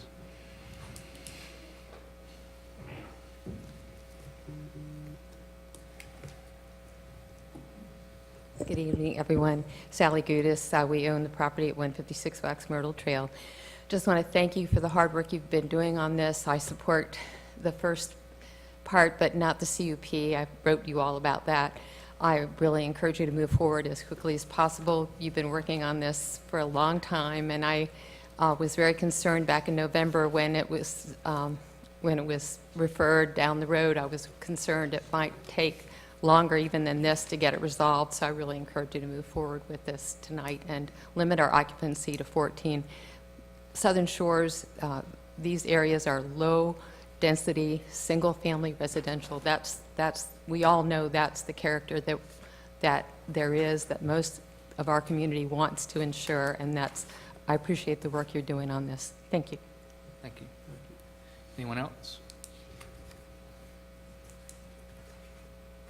Seeing no one, Mr. Mayor, I'll close the public hearing. Thank you, Ben. And one thing I would mention that I forgot to mention is that there were 3 documents in front of you. One is 1901 that went to the planning board. It was part of their deliberation. But planning board, PB, is the one that they actually recommend. That was their recommendation to you. So it includes, the only difference is that it expands the same provisions to the RS10 and not just the RS1 and R1 districts. And the RS10 is, I think there are 2 small areas of RS10 in town, but the majority of town is RS1 or R1. Thank you. I'm going to take a minute, if I might. I thank the gentleman who made the comment about keeping it a little simpler, so easy to understand. We've been agonizing over this now for a couple years, and the big issue here is we're trying to do two things at once or three things at once. When the crux of the issue from the very beginning was to try to control occupancy, we tackled house size. And house size didn't solve the problem. We've got a 12-bedroom home being built in two places now in Southern Shores. In going over this myself and spending quite a bit of time on it, and also talking to staff about it, all these ZTA recommendations have some little glitches in them. There's some things we could tweak. There's no question about that. We can tweak forever. But I think if our objective is to try to, which I think it should be, try to discourage or prevent any more 12-bedroom homes that are not necessarily bad-looking homes, not unpleasant to look at, but we don't need them.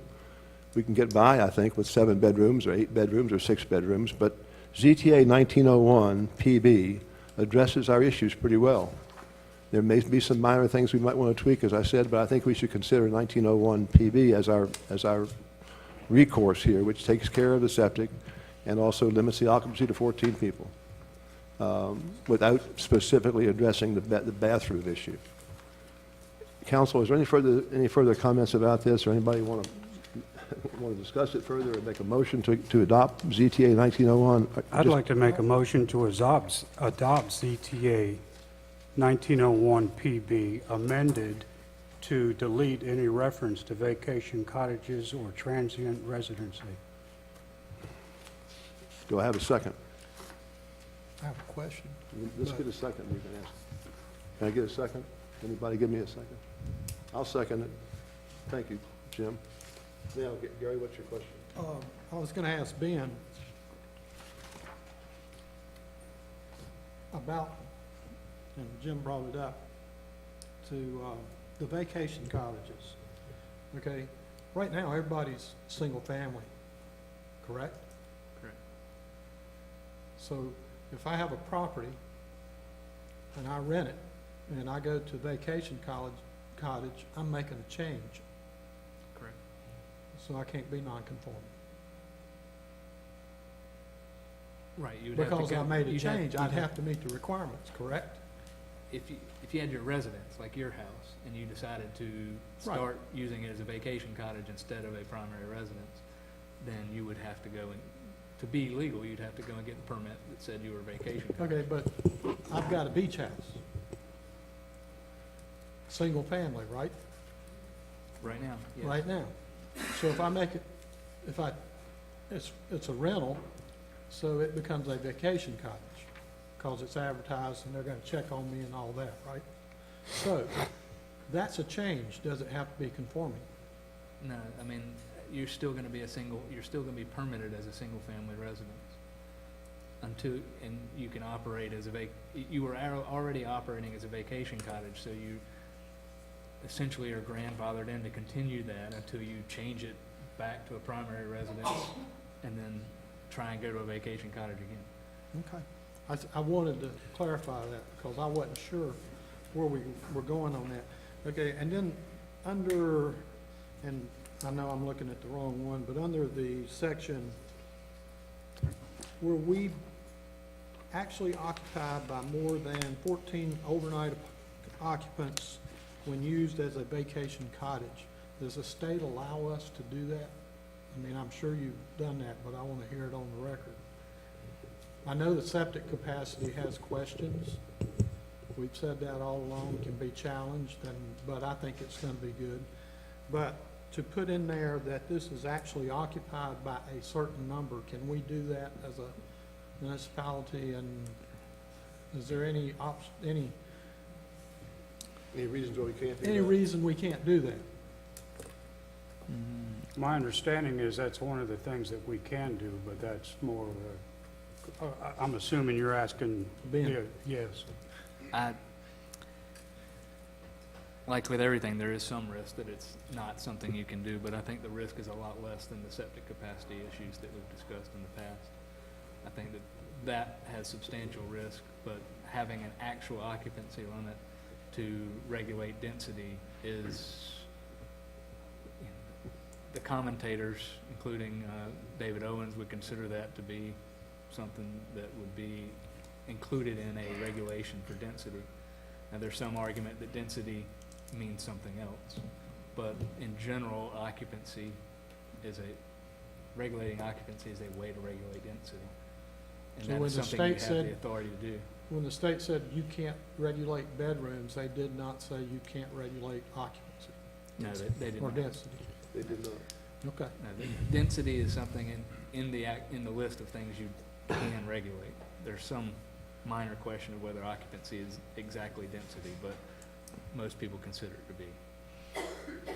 In fact, Gary, to follow up on that, just for your information purposes, when I met with our local representatives in Raleigh about a month and a half ago, one or two of the speakers there said that they would recommend to us that we stay with the occupancy numbers rather than trying to get involved with some of the other provisions we talked about. So there seems to be a general acceptance of the fact that communities can control occupancy just by numbers. But aside from that, I think we need to address this issue, get it behind us, and if we have to tweak this 2019-01 PB, again, at the planning board level, we can certainly do that. I made a motion, which Jim made an amendment to.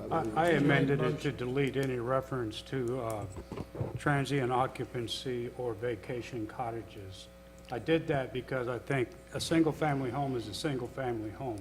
For some of the very reasons that Councilman McDonald brought up, if you convert, if I understood you correctly, if you have a home and then convert it to what this CTA is calling as vacation cottage, this just gets muddy.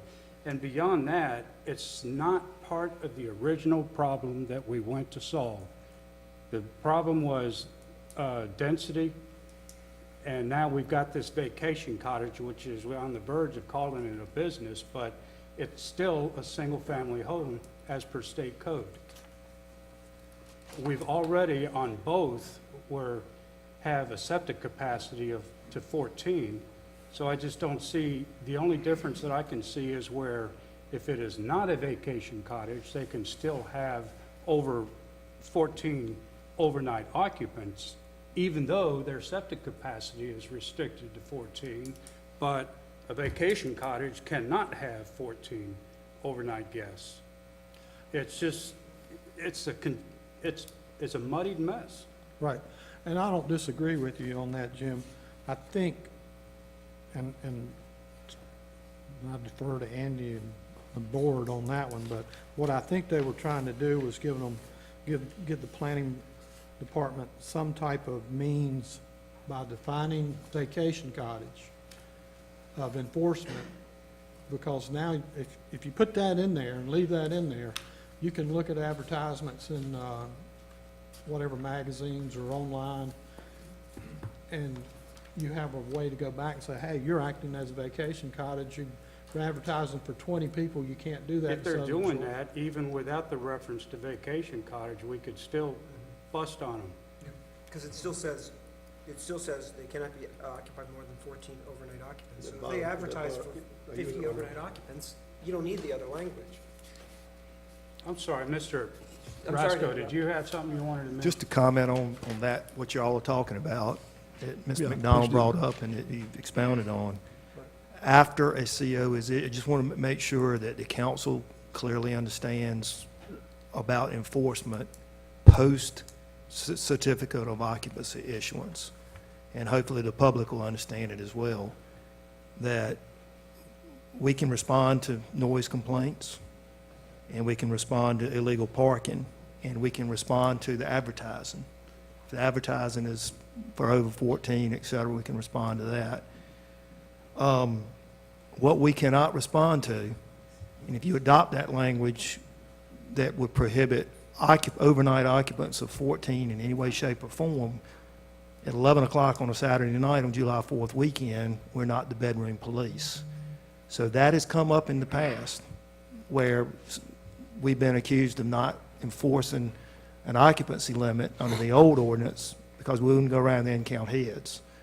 So if you do that, that's fine, it's up to the council, but we would need a policy strictly directing town staff that that's the policy of the town to go count heads, if that's what you adopt. I just want, I'm bringing that up because I know there'll be some misunderstanding about that later, about enforcing actually occupied by more than 14 overnight occupants. It'll come up. So I just want to make sure everybody understands that we can be going around there knocking on doors and saying, sir, how many people do you have spending the night here tonight? And we know it's happening now. Right. I mean, we know it's a fact. It just is. Yeah, when we're complaint driven, we get a complaint from somebody living 3 doors down on a Saturday night. Hey, I'm seeing 16 people in the kitchen through the window. Y'all need to come over here and enforce it. That won't happen unless y'all adopt a separate policy directing that. So I just want to make sure everybody understood, the public understands that especially. Anyway. If we were to, we have a motion on the floor to adopt this with these minor changes, transient occupancy and vacation cottage, take them out. Do we have to go back to the planning board for that? I think so. You I think think we it's do? a substantive change as to what was proposed that would require going back to the planning board. Primarily because, I mean, it's gonna knock out, a fair amount of the written ordinance. Major part of the ordinance. Yeah, I mean, let me go back and, this is what's before you, and I can give you a little bit more of the history on why the use part is in there. Because use is in the list of things you can regulate, okay? And septic is the one that we all know is the elephant in the room about whether or not you can. Everybody wants a septic, but the problem was that it's iffy on whether or not that's useful and whether or not that's a problem. And as the process was going through, there was a use proposal that came from the home builders that was somewhat like what's before you today, and there was a use proposal that came from David Owens in my discussions with him, and the planning board, initially their vote was to adopt just the use provision. Had a little change in the planning board between the two meetings, and there was another vote to add the septic provision and to meld them together. I did my best to meld them together. I think that's what's here in front of you today. But in reading it, you know, ultimately what's before you isn't much different than the septic capacity. Right. But use is something, clearly in the statute, the list of things you can regulate is use. And the reason why it's not limited to rental usage is because there's legal issues potentially with regulating just rentals. And so it's regulating vacation cottages. I think you can justify to some degree the public safety differences between a home that's fully occupied by people who live there all the time and a home that's occupied by transient occupants, because they just don't know how to get out of their own house as easily as the people who live in their houses. So that's what justifies the two differences in uses. However, you're going to be, I'm not aware of anyone else that does it this way. You know, breaking things into uses isn't a new concept, but doing this here today in Southern Shores is not something that other beach towns do. Now, they may do it afterwards if y'all survive a year or two without getting sued about it, but that is, you know, it's a new concept. But the reason it's there isn't to complicate it. It's an attempt to have a clearly justified reason under the statute. Can I ask a couple questions of Ben and Peter too? Okay, so the big thing in this one is the septic, and the challenge with the septic is it's well known that the Dare County administers via the state the septic, and they'll take the amount of bedrooms and they'll divide it by 2, and that's the amount of occupants. So when we've got 14 occupants, it clearly goes back to 7 bedrooms, and that's easily traceable. I mean, and that's what our number was before. I'm not against having septic capacity. It did work well for many years, but I feel like part of the reason why a lot of us said no before was we were told that that is not a well defensible position. Right? Has anything changed in your mind to make it more defensible? Does the addition of the use strengthen that language, or does it just add another piece to it and we're just, what's changed? Nothing has changed to make me think that septic is any more enforceable than it was. I don't think the addition of the use helps the septic provision much, but adding the septic provision to the use increases the risk because that's going to be the likely way that a permit gets denied, not on the use concept. The way the permit's going to get denied. By including the septic, you can doom the use, you can doom the use side of it necessarily, because that's the one where the hole is. That's the one we're not sure. That's my guesstimation on how that will happen. I mean, when I put this together, my initial thought when it was done was, why have the vacation cottage use part? Because with the septic capacity, right, that's what's going to be the part that gets triggered, and we're going to end up having to fight about it if we fight about it one way or another. So I'm not against taking the use concept out. Right. But the use, does the use, okay, bottom line is, if we have to fight about something, it's going to be the septic capacity, is what you're saying. That's my expectation. I mean, I can't predict exactly what it's going to be, but I don't foresee too many people coming in and getting denied for permits because they want a vacation cottage. Right. They're going to get denied a permit because they came in with a health department thing that says 16. Or they're going to do what people in other towns have done, where they label things that are clearly bedrooms as billiard rooms and whatever else, and the health department's going to give them a permit for 14, like you want, and they're going to build whatever they want, and then the health department's going to tell you that, well, they came in and they're going to build a bigger septic tank, so we're not unhappy about it, but they're going to look at things that they're going to say are not bedrooms, and they're not going to count them, and they're going to have a permit that says 14, and they're Dare County, the Dare County doesn't care. They don't care how many, what the septic size is. Would that be accurate? Yeah. So, if they come in and do that, then the use would be the triggering factor, I guess, if they But it's still, but in reality, this limits how they can advertise it. Yes. No question. Yeah, So we can, I think that's the key to the septic. If you're gonna have the septic, you need to have an actual occupancy limitation in there, because otherwise it doesn't really do you a whole lot of good and is risky. I mean, because I'm intrigued, I'm kind of take the opposite side of you on this, Jim, just thinking about it. The use one is interesting because it is something we can, it sounds like, better either litigate or control. Now, there's enforceability issues, and it is complicated. What's transient, what isn't. I don't diminish the amount of phone calls that Peter's going to get if we make a change on this. This is going to be a nightmare in transition, and I don't diminish that, but but that doesn't scare me off. I mean, I think that might get there. The trick that I worry about is some folks who may own a family home. Now their family comes down and they, as you said, this is a vacation cottage, but they're not renting their home. And I think many constituents in the town wouldn't have a problem with people having a Christmas dinner and having their whole family stay over, or doing something like that. But those folks own their home, they're not renting it. 360 days of the year it's vacant. And I don't think most people in the town would have a problem with that. This is me saying that. I could be wrong.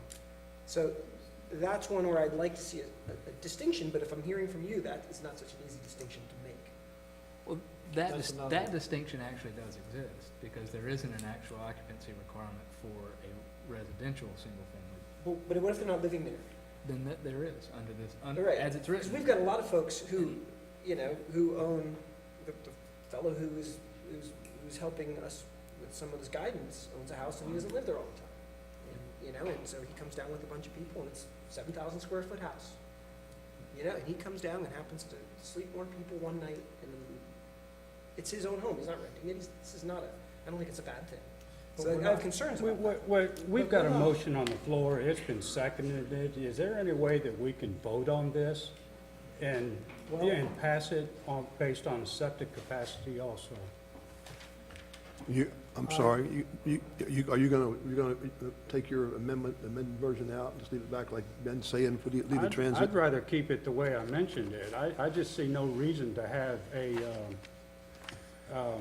vacation cottage and transient rental definition in there because it's setting up a nightmare. Has to go back Well, to planning board. but then it has to go back to the planning board, Jim. Are you willing to do that? I think He my didn't say it opinion, had to go back to the planning board. He said he did. thinks, and I would like to ask the attorney if he can give us something more than I think. that's all I can do. I just have to think. But what it means is you have the risk of it being invalid if someone challenges it. I'll take that risk. If you vote on it, my opinion is that you would have the risk would fall in favor of it being invalid. But until somebody challenges it and we go in court, I could be wrong. We've got Nag's Head, we've got Duck with septic capacity, and they have not been sued, so I'll take the risk. Yeah, but you're speaking for yourself, you're willing to do that. Are you willing to do that, Tom? We're adding risk there. No, I'm not willing or unwilling to do, I want to get this thing so we have something on the books that prevents this recurrence of these 12-bedroom homes. And I don't know how else to do that except to vote on something. Well, Jim, would you be willing to vote on it, leaving it as is? No. I think we need to take the vacation cottage and transient rental and the whole distinction between single family. I don't disagree with you, but I don't want to add that risk factor to it. Let me, Well, I think that, Let Fred. yes, please. just real quick, Ben, if we did go with the vacation rental designation, does that have any building code implications or any other things that people would need to be concerned about? No. It's just purely a designation.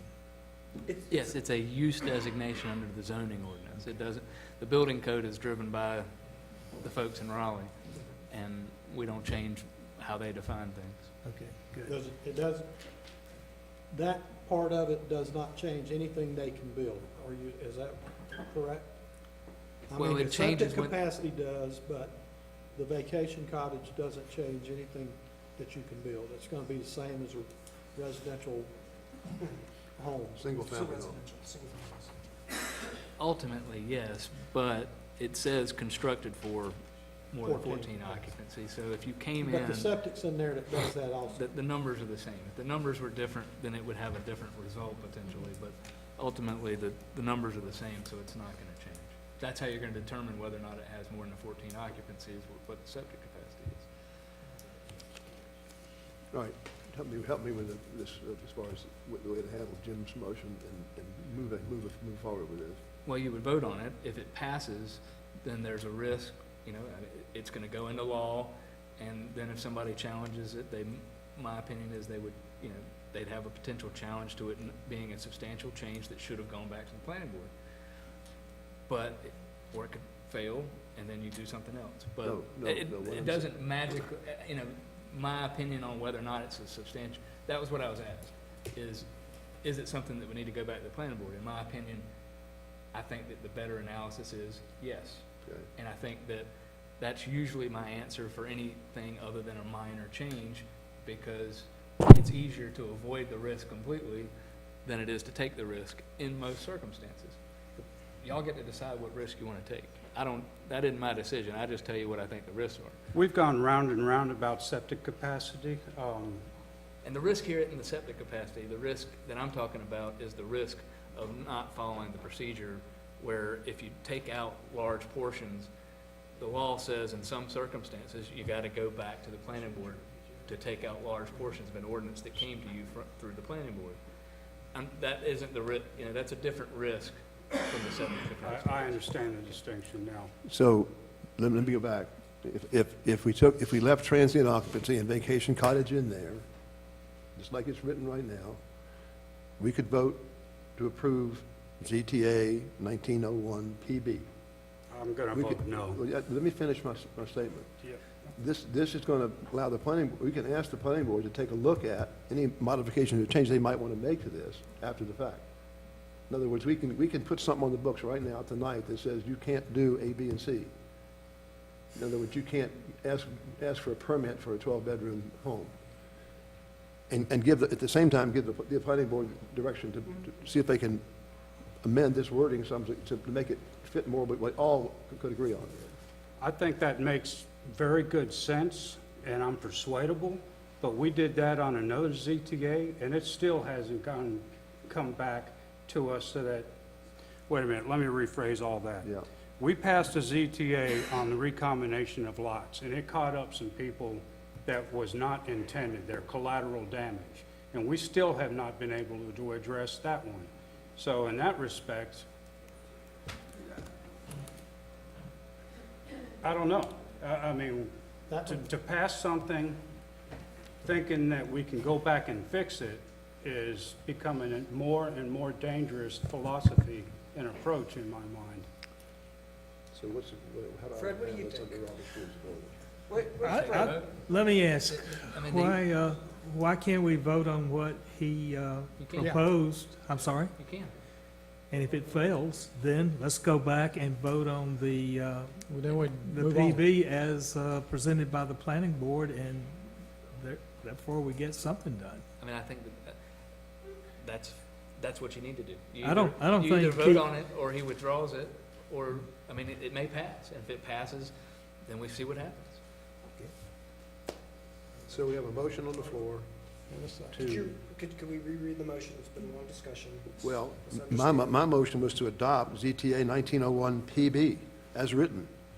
Jim, Jim made the No, motion. Yeah, I don't think you didn't get, Jim got to, That's not the current yeah, motion. Jim got to it and made the motion before you got to the point of making okay. And So you Jim's seconded it. motion was to adopt 1901 PB without any reference to vacation cottages or transient occupants. Okay. So that's the motion on the table. So Yeah. essentially, so that's going to strike the two And Tom, you definitions. seconded. And I seconded that. You did. Yeah, that's fine. You got the motion and a second. So all in favor of adopting ZTA 1901 PB? No. Yeah, yeah. Okay, go ahead. Yeah. Deleting transient occupancy and vacation cottage. Deleting any reference. Any reference to transient occupancy and vacation cottage. I would vote for that. Indicate by saying aye. Aye. Aye. All opposed? No. All right. So the motion did not carry. So now we can vote. I'll make a for- motion, Tom, that we pass ZTA 1901 PB as written and approved by the planning board. I'll second it. Wait a second. Any further discussion about that one? Council, all in favor of passing ZTA 1901 PB? Let's as review written? that one more time. That one has, which of the following? That It one has the has, septic and it has the vacation. and it has the transient as written. Yeah, it's As as written, written. yes, okay. As I written. understand. That way, we're not changing it and we're not having that risk. Understood. Any further discussion on that? I have a question. Yeah. Can we amend that to send it back to the planning board for further review and delete the language to vacation cottages and transient residents? If you do that, I'd do the same thing to the septic. I don't like the septic part of it. So, I mean, it doesn't, I think to a certain extent, we have to vote. We have to vote. Yeah, mine was a question that, can we amend it to send it back to delete those references? I made a motion that we pass it. Yeah, that's the motion. Well, he made that motion. I made that motion. You could, Okay. Fred second. Any more Have a discussion? motion and a second. I don't I'm Jim, sorry, I don't what- disagree with you, but I don't want to put that risk factor in there. What motion did you just make? I made a motion, we pass ZT 1901 PB as presented by as the presented, planning okay. board. Okay. It's got all that stuff in it. Which has, it has the vacation rental cottages, it has Because the I don't think septic, that and it stuff has. matters. I do, okay. Well, that's, you should vote your conscience. You should vote. Yeah, I will. Don't worry. Okay. All in favor of Gary's motion to adopt ZTA 1901 PB, indicate by saying aye. Aye. All opposed? No. Jim? Okay. Mr. Mayor, Yes, sir. may I divert 1 second and ask Ben, I just want to make sure I'm clear on something that was discussed as for staff's administration. An owner of a oceanfront cottage who rents it, let's just hypothetically say half the summer, and then he and she come the other half of the summer, are they restricted on the use during their stay, the owner's stay? Not if they've been doing it. Not if they've been treating the cottage as that use historically. How do you prove that? Okay, so not, Same way you treat it. so if they've been renting it, no matter the threshold, if they've been renting it and also staying in it some themselves during the summer, then that occupancy threshold does not kick in? Okay. What about, I know this is hot topic, the Airbnb, where you have an individual who may rent an accessory structure that, conforming, let's assume conforming accessory structure, they're living in the residence. Would that be considered a residence, or would that be considered a rental? Because it's a little bit of both. It's probably, under the definition, it's probably a vacation cottage. But if they've been doing it, then they're doing it. I mean, the way vacation I mean, Okay, it's one of these things where I tell you, on most of these things, when we put an ordinance together, there's 1,000 ways to skin the cat, and it says what it says. The way the vacation rental cottage is defined, if I can find my right tab again, or vacation cottage is defined, is a single-family dwelling is use of a property and associated single-family dwelling in whole or in part for any part of a calendar year for the purpose of transient occupancy. Okay. So if it's got transient occupancy, then it triggers that as a vacation cottage. So if you're not doing it now and you start doing it, you need to come in and get a vacation cottage occupancy permit, a vacation cottage zoning permit. But if you're already doing it, and you can prove you're already doing it, but this sounds complicated. Dealing with nonconformities, dealing with changes in use, this is what planning departments do all day, every day. I mean, it's complicated to everyone sitting up here because unfortunately, I do it all day, every day. But everyone else, it's not an all day, every day thing, but it's not as complicated to them as it is as it sounds, to deal with changes in uses and non-conforming uses. Thank you, Ben. Also, Ben, does this take a second reading, need a second reading, 3-2? I was trying to do the math in my head. I don't think it does. It's a 2/3 requirement, and I think 4/5 is greater than 2/3. It's getting late. 3/5. 3/5. Is it a 3? We had 2 votes? Chris voted against? I did. Okay. Yes, then it does take It takes a it second does take vote. I thought it was a 4/5 vote. Thank you, Chris. It does take a second read.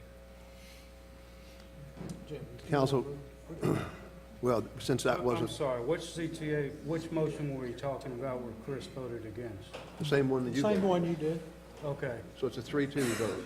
So we can't go forward. We can't put it in the enforcement category. No, Right. it would get a second reading, and if it gets another Right. 3-2, then it passes. No, I'm saying Right. right now, we can't. Yes. Right.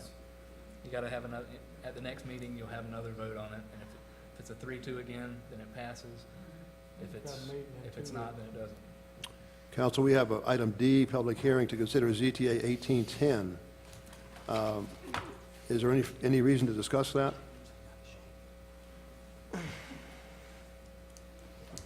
I would like to just make one comment on it.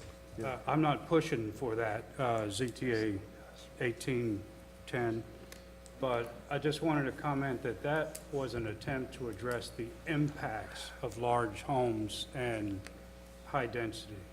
I do think that there were some good things in there, like a parking setback to stop what, parking lots from adjacent properties being within 1 or 2 feet of each other. I think some of the landscape requirements, there are some things in there that I hope that we can revisit at some point to address impacts, but I'm not going to push for that tonight because we've settled on a different course. Are those things that could be incorporated into ZTA, then we just adopt it or trying to adopt? Planning board can take up. The planning board could do that. If council agrees, I'm going to not discuss item D, public 1810. I'd like to make a motion to concur with the planning board's recommendation on that and not pursue it. I'll second. Do I need any more discussion? All in We favor? have public comment then. I'm sorry. I'm sorry to interrupt. I was just wondering whether we need public comment technically. Oops. Yep. The town is the applicant. Isn't that Yes, correct? we are. Say again. The town is the applicant on that. Yes, the town is the applicant. Why don't you make a motion to withdraw the town's application? for I'll that? make a motion to withdraw the town's application on ZT 1810. I'll second Gary's. Any further discussion? All in favor? Aye. Motion's made and carried. Have time at this time for general public comment. Anybody else that want to speak?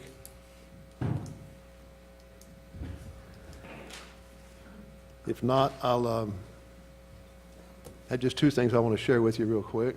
I think David's going to check and see if. Is there a sheet back there, David? Okay, thank you. Appreciate that.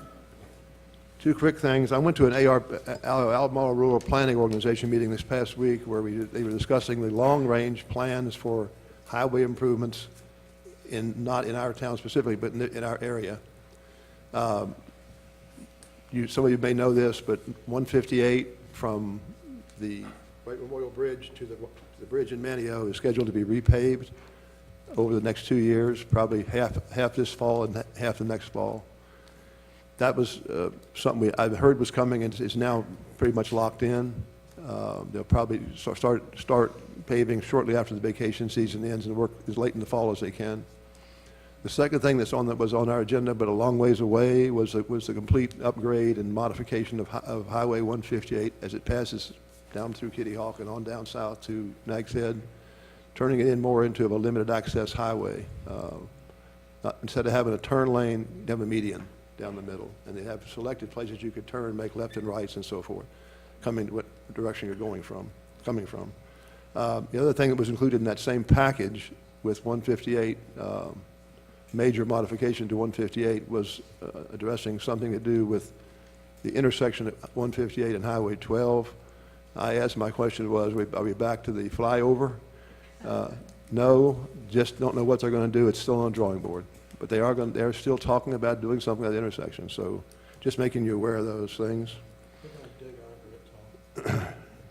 Probably. Make a tunnel. The final thing is, Council, I've had some concerns or some questions from the people on Yopon Trail. Back when we first brought the Yopon Trail rebuild to their attention and asked them for their thoughts about it, a number of them said they wanted to save the tree at the intersection of Yopon and Dogwood Trail. Turns out the tree there has a pretty serious issue with core rot. It is living, and the arborist who looked at it said it could live indefinitely, but it's not a healthy tree. Now I've had a number of them, the people on Yopon, at least 4, tell me they want the tree out. They'd like to get it out of there. It's a line of sight issue, it's a public safety issue. So I said, okay, I'll bring it. I'm not going to make that decision on my own. I'll bring it to council, let them go look at it and see what they think. So I'd ask you to do that, if you would. And then give me some feedback, or give Peter some feedback, either one. Okay. Thank you. Any business council members? You want to start with Mr. Nason? I just would bring to folks' attention that the tourist board is doing some really good work. They've been sponsoring a lot of really great off-season events. Come to them; they're a lot of fun. There's some really good ones, like a tiny house, one that's going to be symposium at the event site. So that should be fun. They've got another one coming up on the 50th anniversary. I think it's 50th of the moon landing. They're going to recreate it at the renovated Wright Brothers Museum that's just opened. And they've got some really cool old photos from when folks gathered there 50 years ago. So that just sounds fun, and they're doing a lot of really good stuff, and they're supporting a lot of things within the community. And I'm seeing that now that I'm on that board, and I think it's important that the community realizes how much money they give away to these really good events. So. Gary? Fred? Well, if Chris is going to talk about aviation, I'll give a plug for it too. The Dare County Airport Authority is going to sponsor, in conjunction with the airport owners and airplane owners and pilots association, a regional fly-in into Dare County Airport in 2020, and that'll be probably in conjunction with the tourism board, and that will be a significant event, bringing lots of people from all over the country into Dare County. It'll probably be scheduled in the fall, not to interfere with the tourist season, but it'll be a major event, and I'll keep you in tune over the next several months. That's all I got. The only thing I want to mention is that on March 15th, I did have a public meeting concerning the idea of a branch library to be located in Southern Shores. That meeting was very well intended. We had about 35 souls in the room, and it was a very lively discussion. A lot of good ideas came out from the folks who attended that meeting.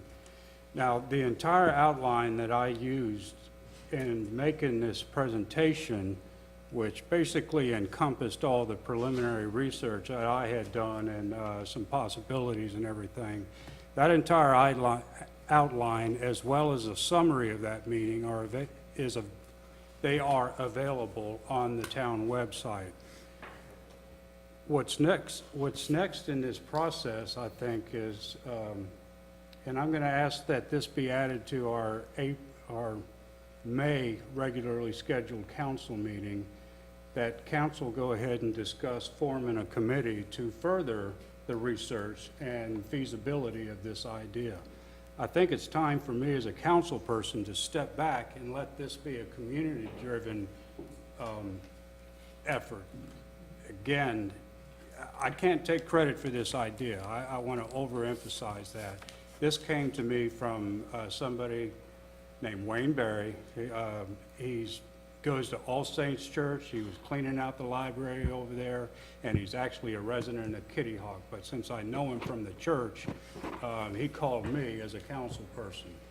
So anyway, I will make the formal request to add this to the next agenda, and probably will ask, I've already had 3 volunteers to serve on this committee, and there's a 4th person that has got a history of facilitating meetings on a professional level that I'd like to approach him, but ultimately it's going to be a council decision on if we form a committee and how it would be made up. But I'll bring that to the council at the May regularly scheduled meeting. Thank you, Jim. By the way, that was a good meeting, the library meeting. Thank you. Really, really good meeting. Gary? Are we done? We're almost done. You see? I can make that motion if you would like. Go ahead. I make a motion we adjourn. Great. All in favor? Aye. Before you leave, I want to thank all of you for coming out this evening. It was a good turnout, and I appreciate your patience.